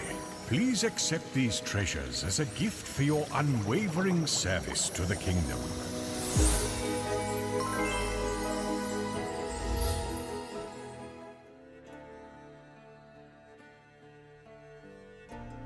Bandito, 68 months. Hey, good evening, my friend. Good evening to you. Let me get you a wisdom. 68 months. Oop. Thanks for sticking with me for so very long there, Mr. Bandito. Hello, Luna.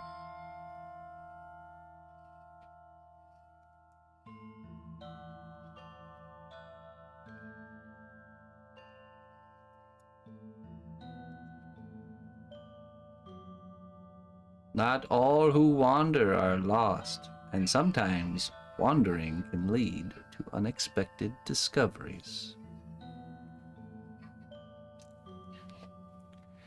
Very true.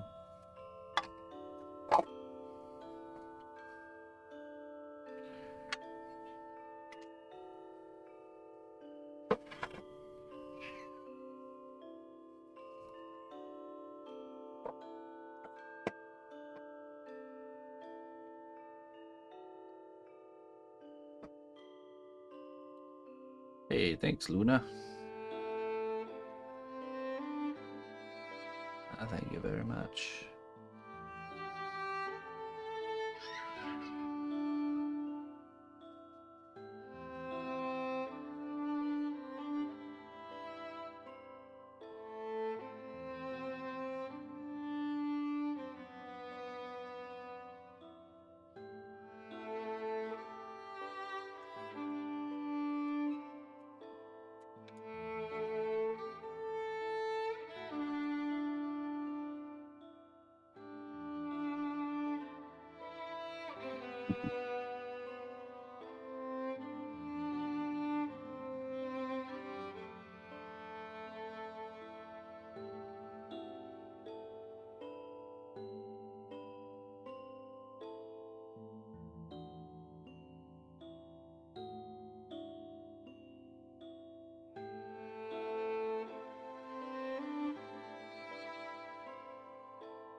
Only just the beginning.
Getting closer.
Hey, what's up, Rob?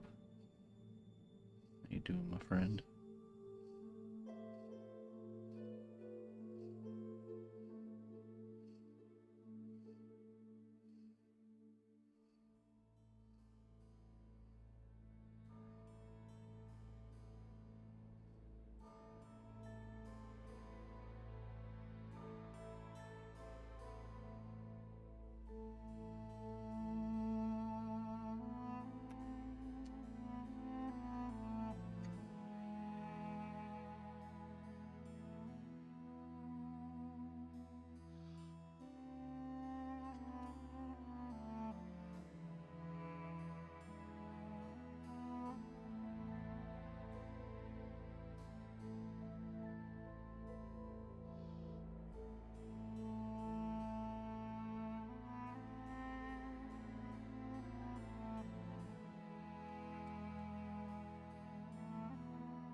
Indeed.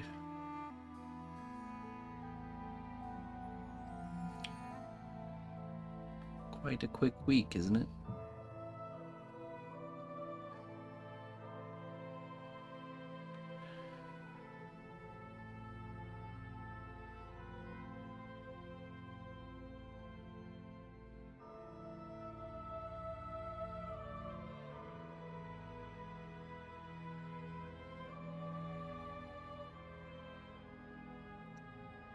Did I find room for those gifts for Emma? Oh, for sure.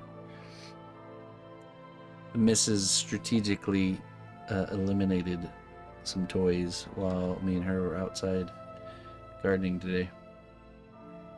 We'll usually do that after on her birthday. She'll go through all her toys and the stuff that she just doesn't play with anymore.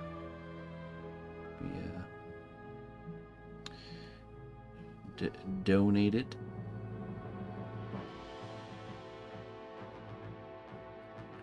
Eliminate some things, make room for the new things.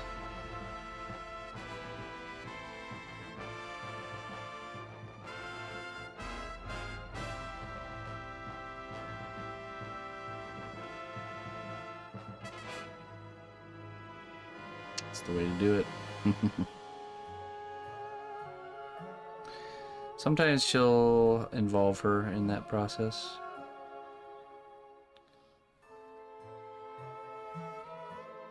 It's always interesting, but she can be a little bit radical with giving away things that she actually does enjoy, and and keeping things she doesn't. So.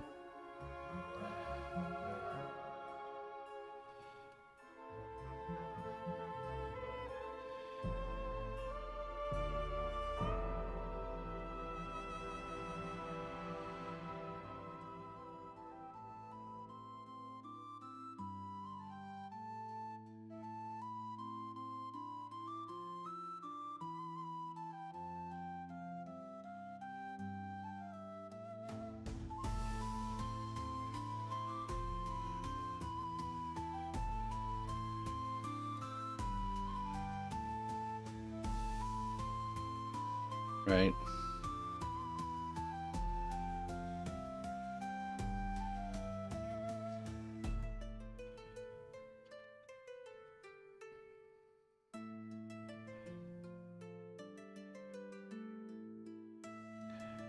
Well, especially for a child, man, they really master the art of living in the moment. Nothing exists before, nothing after. It's all about now.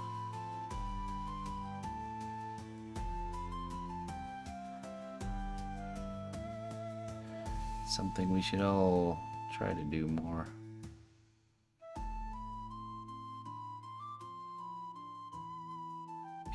Be in the moment.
Mhm.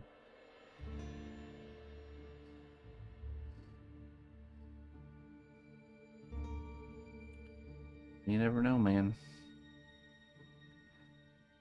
You'll probably meet your person in the most unlikely of places.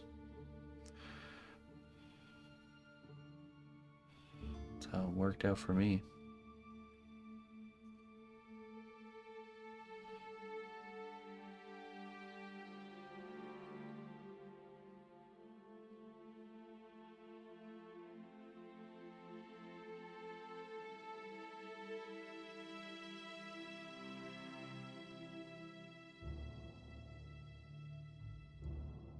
Maybe you'll get even a 2-for-1 special.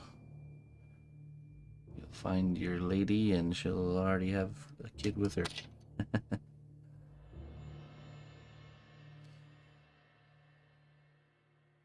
Yeah, she was just my Ina was just from the chat, just like you.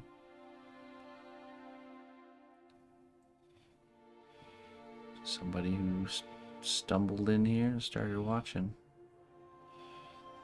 Decided to offer to help with my photos, and there you go.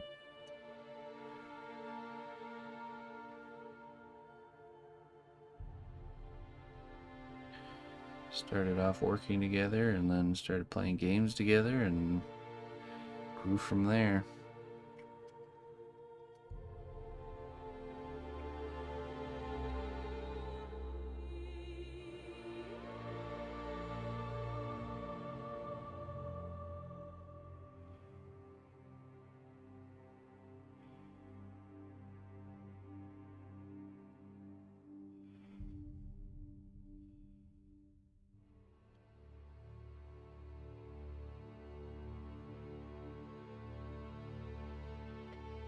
Yeah, there you go.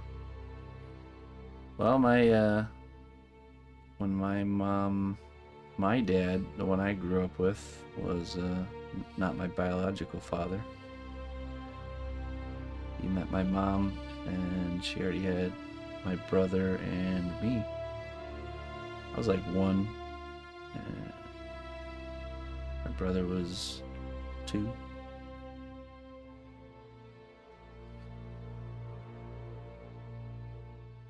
He took us in as his own.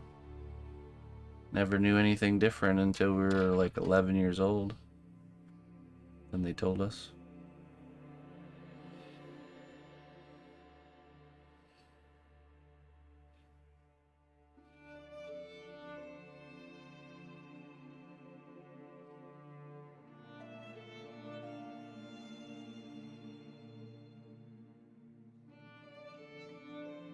Didn't even matter to us at that point, you know. The only reason they had to tell us was they were taking us down to the city to legally have our names changed. So my dad was legally adopting us, essentially.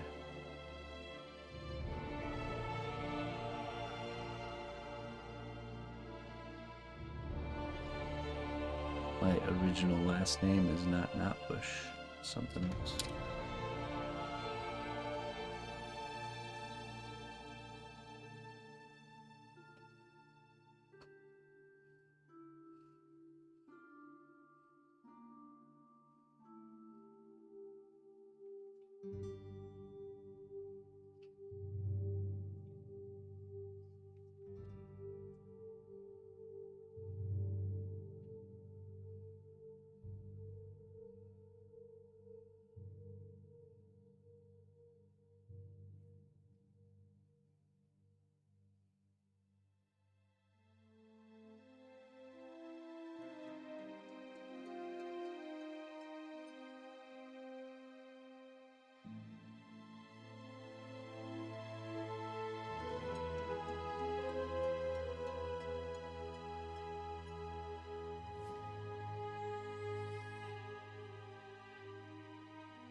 Closer.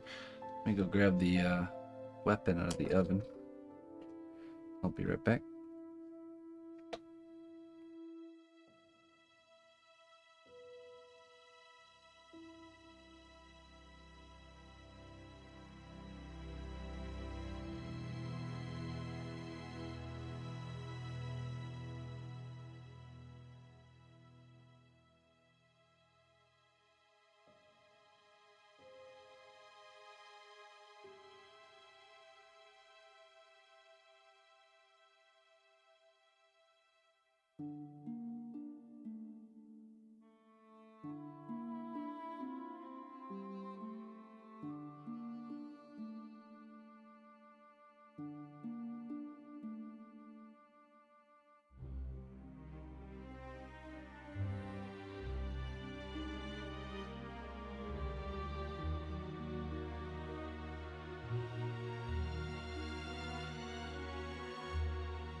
Okay. 2021. Fairly recently. And now you bear the torch. Promoted to torchbearer.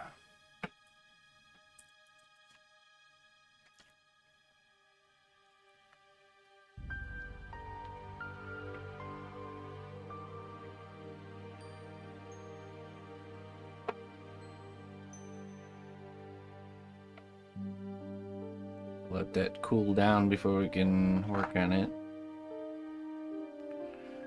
Like get the second half of that sculpted tonight too.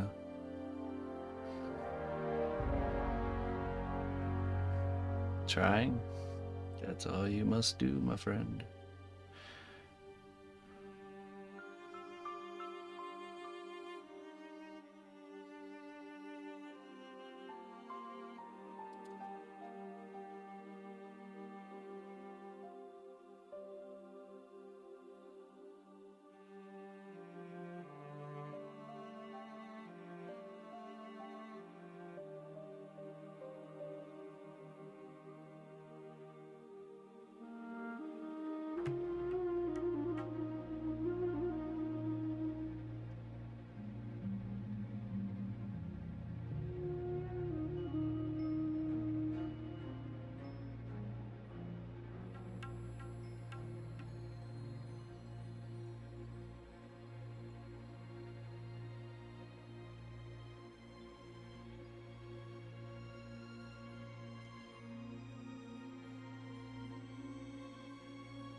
We can start doing some fingernails here, I think.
What's up, Kumori?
See if we can switch back here.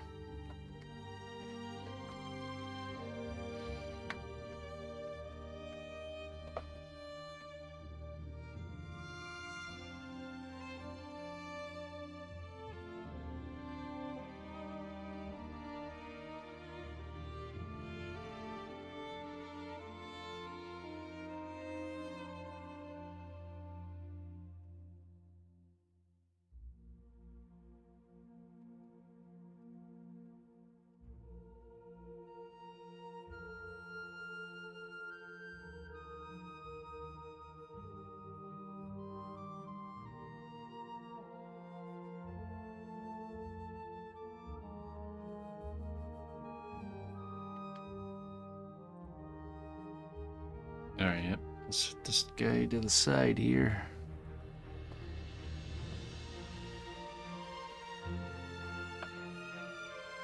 Should be cooled down enough for us to make the second half.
Wait, what?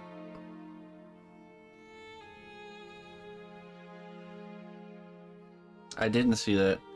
Over in the, is it in the creative corner?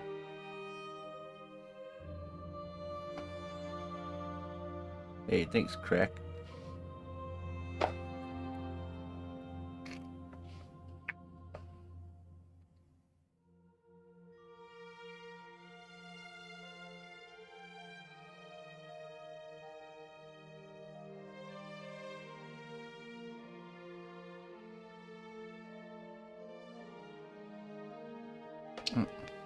Really?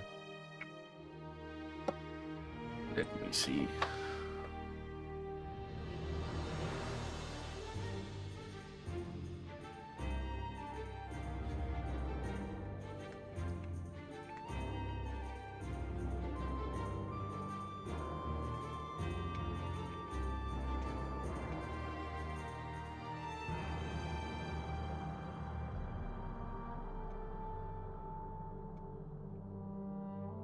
Oh, wow. Oh, that's weird. I don't remember any of this stuff.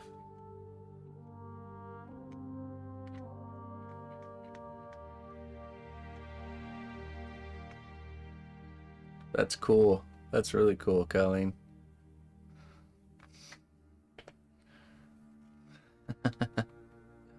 Wow, that is so tiny. Look at the quarter.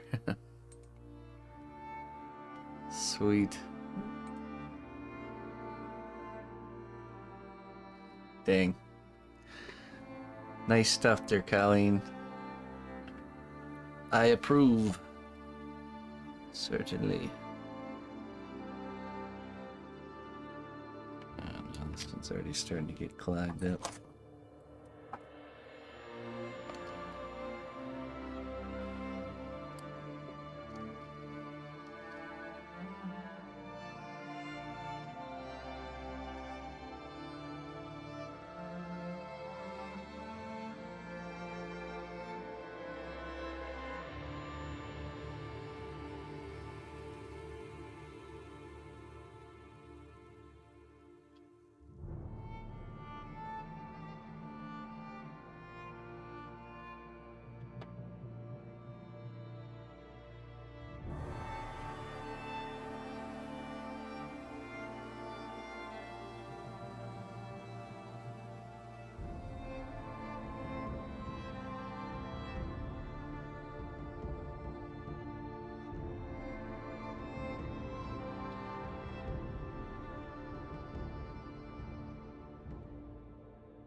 Yeah.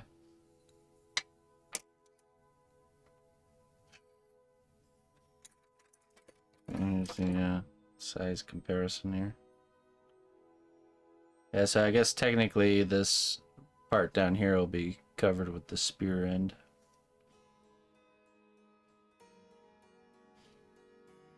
Probably more like this.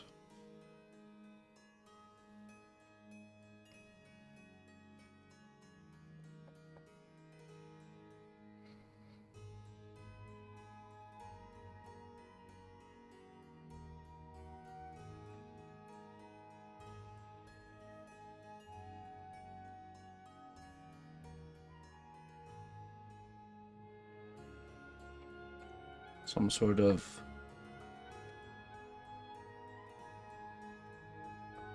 meat-tack.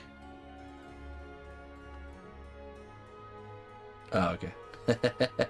Okay. Should I just go? Should I just make like kind of like a spear, like a kind of like a heavy-duty spearhead, of some sort?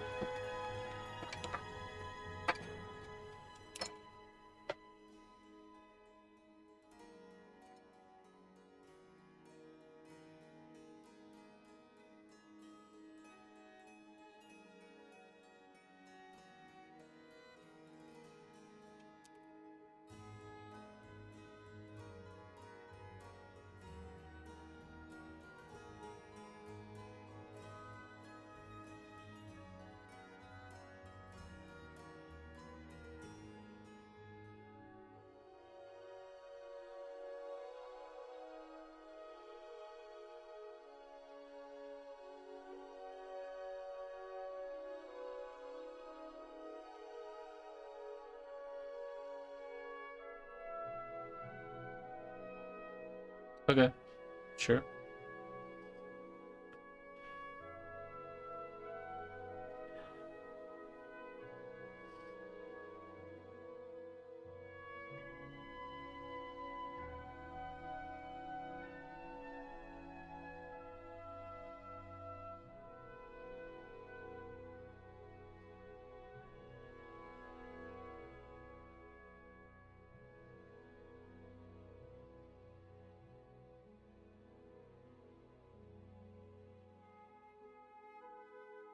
Are they done separately? So you actually have a place to hold, yeah. Otherwise, imagine doing these long lines all the way from the top to the bottom. But, I mean, you wouldn't have anywhere to hold on to, so. Yeah, solitary objects tend to be done in two halves, always for that reason. It's the key, one of the keys to making weapons. Splitting it up into, knowing where to split it up into sections. You know, for example, like an axe, you would do the axe handle, and then you would do the axe head holding the handle that's now baked. Swords, you know, you have the blade, then you have the hilt and handguard.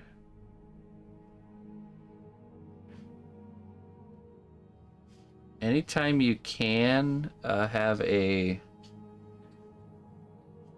anytime you can do these layers where there's a natural separation, you know, like for example when the sword goes into the hilt or the handle, there's a natural line of separation there. So anytime you can do that, it just makes life easier. You don't have to really match anything up. So it works well. But like in this particular case, there's not that line of separation, so we just have to make sure that we're really matching up our line work.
The knees are giving you a hard time?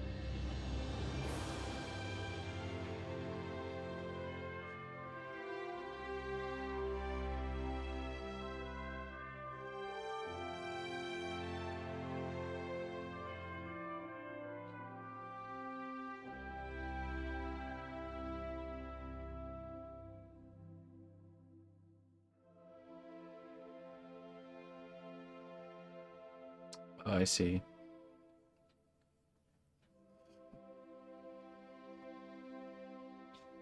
So are you having a hard time placing the knees, or that you're placing them and they're just not looking good to you?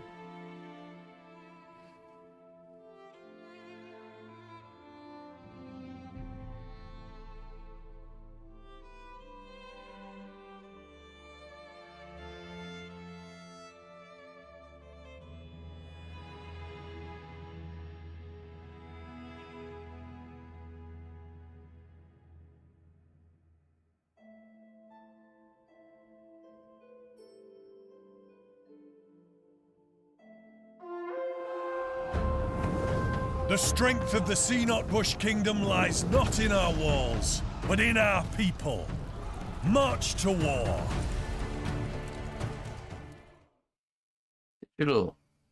Digital Dragon, thank you for the raid. Welcome. How we all doing this evening? What kind of work do you do, Digital Dragon? Are you a digital sculptor by chance? Let me see here. Digital Dragon.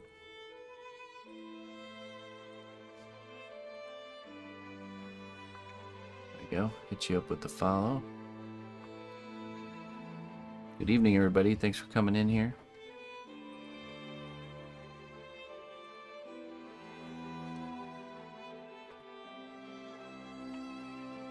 We're working on like a little weapon for our character here.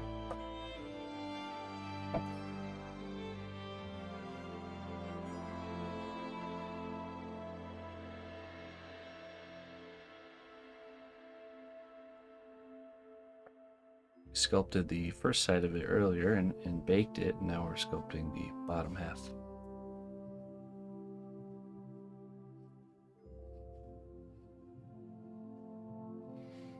You do all things 3D printing. Okay. Tonight we talked about a festival we were just at over the weekend and a filament joiner system. Okay. Cool, man. Well, I got you followed, so definitely check out your stream sometime. I appreciate that.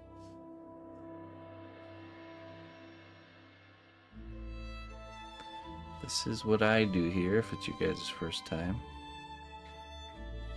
I just sculpt things start to finish here.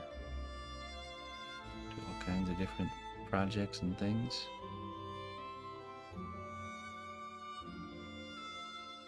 Just some traditional clay pushing.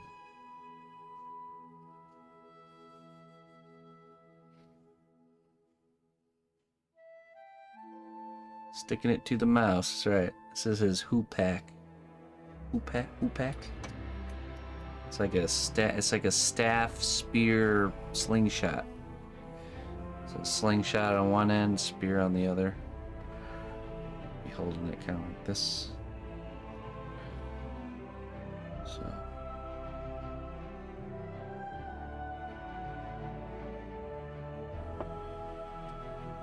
hey, the free heathen, thanks for spreading the word and introducing us. I appreciate that. How you doing there, Mr. David Petersen? We did. We reached the Partner Plus objective. Mission accomplished.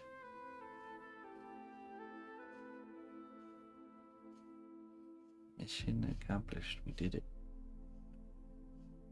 I believed in you guys. I knew we could do it.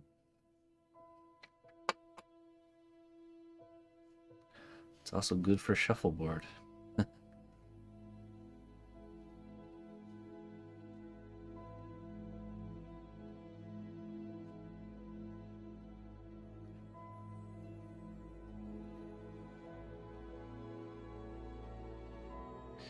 I believe it'll start. I'm not sure, but I imagine it will start next month. So that means I should see my first increased paycheck in June 15th.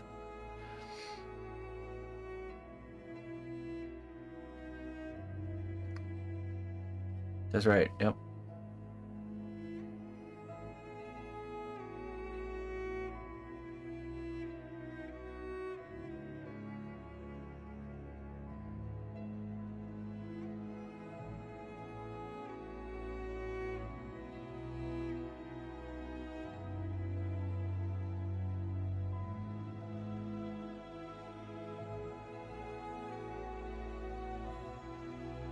It lasts for a year only if we don't keep the 300. But if we keep the 300, it will last perpetually. So, right. So if we just maintain the 300 points, that's like a permanent raise. But if we don't, then it lasts for a whole year. So either way, I'll take whatever I get.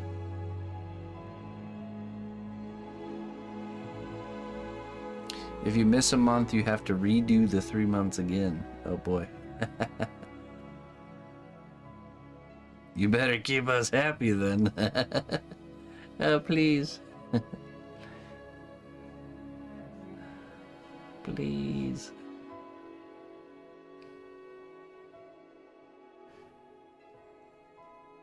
Please, sir. May I have some more, please?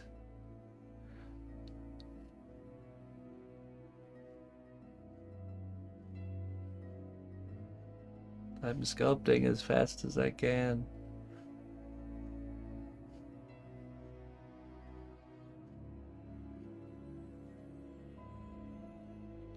We do have some pretty super mods.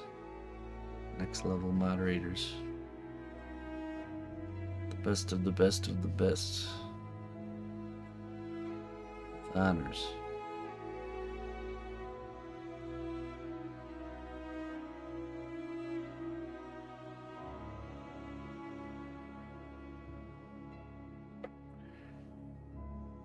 Alright. It's pretty seamless there. We'll give it a little brushing. A bit of alcohol brushing, and then that can go in the oven.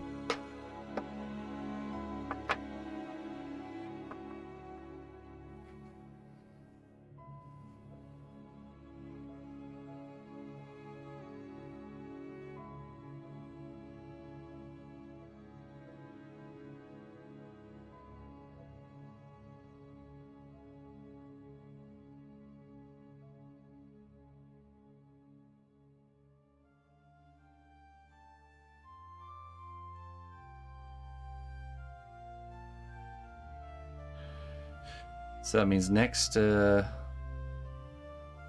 we get to work on this, we will do the spear tip and the sling part up top, and then probably the hand. I think we can get through all that.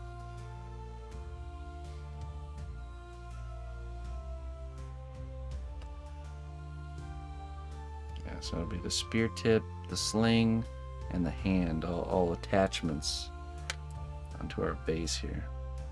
I just touched. Oh, no fingerprints. That's how you know the seam line's good enough, because I can't even see it myself.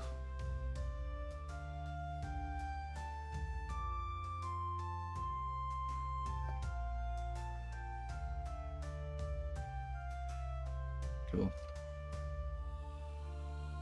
A mighty fine stave.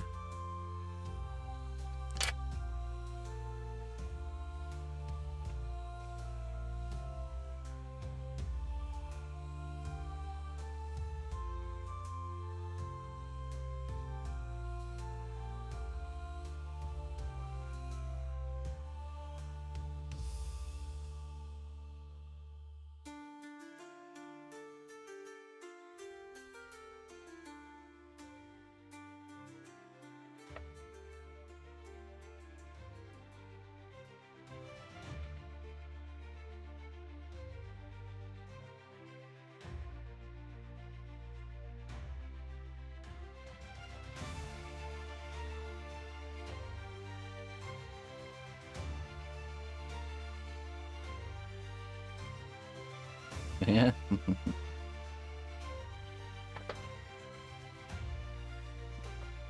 Back to some fingernail. Some pirate fingernails.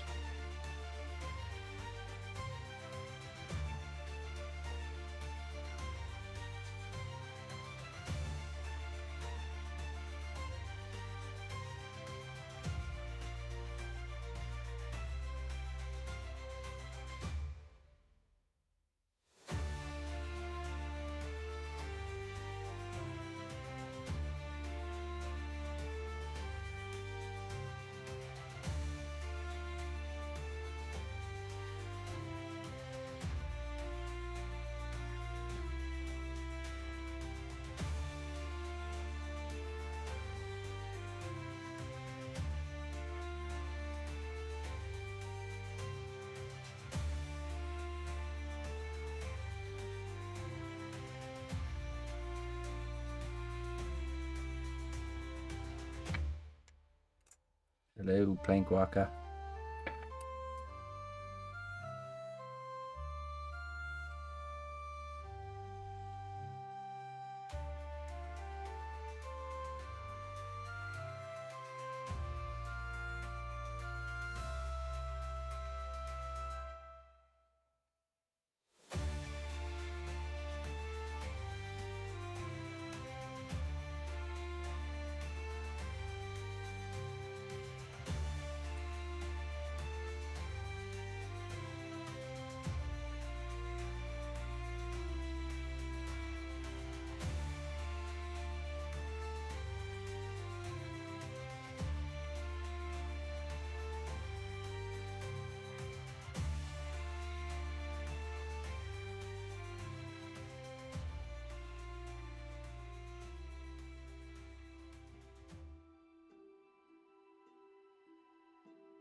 Hey, have a good night, Rob.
Yo, JP.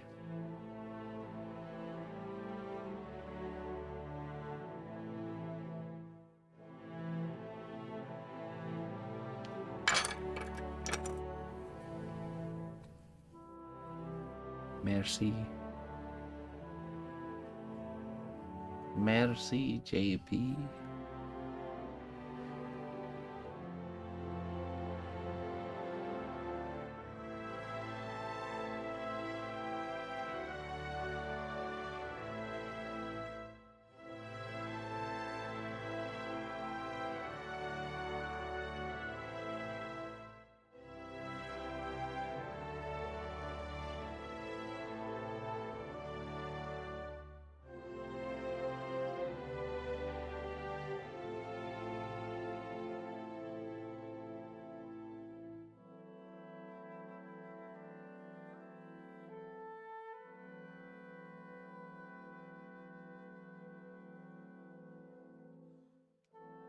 Alright, go ahead and leave that there.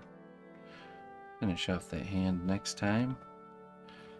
I'll get the stave in the oven. That's a wrap, folks. Time for me to get some rest. I'll be back tomorrow morning, and we'll be working on Morgoth. Friday Morgoth. I believe we're starting his armor. Yeah. Armoring him up. Probably with the chest piece armor. And we'll go from there. So, thanks for joining me, everyone. Thank you for the support, as always. Yeah.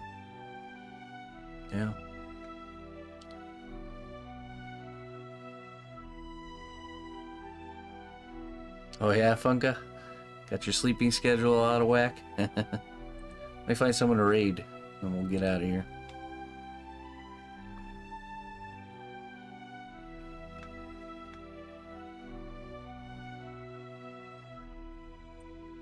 Let's go raid Be at Easel. Doing a Uncle Iggy, the crime iguana. Actually looks pretty cool. Godfather-esque painting with but it's an iguana instead of a person.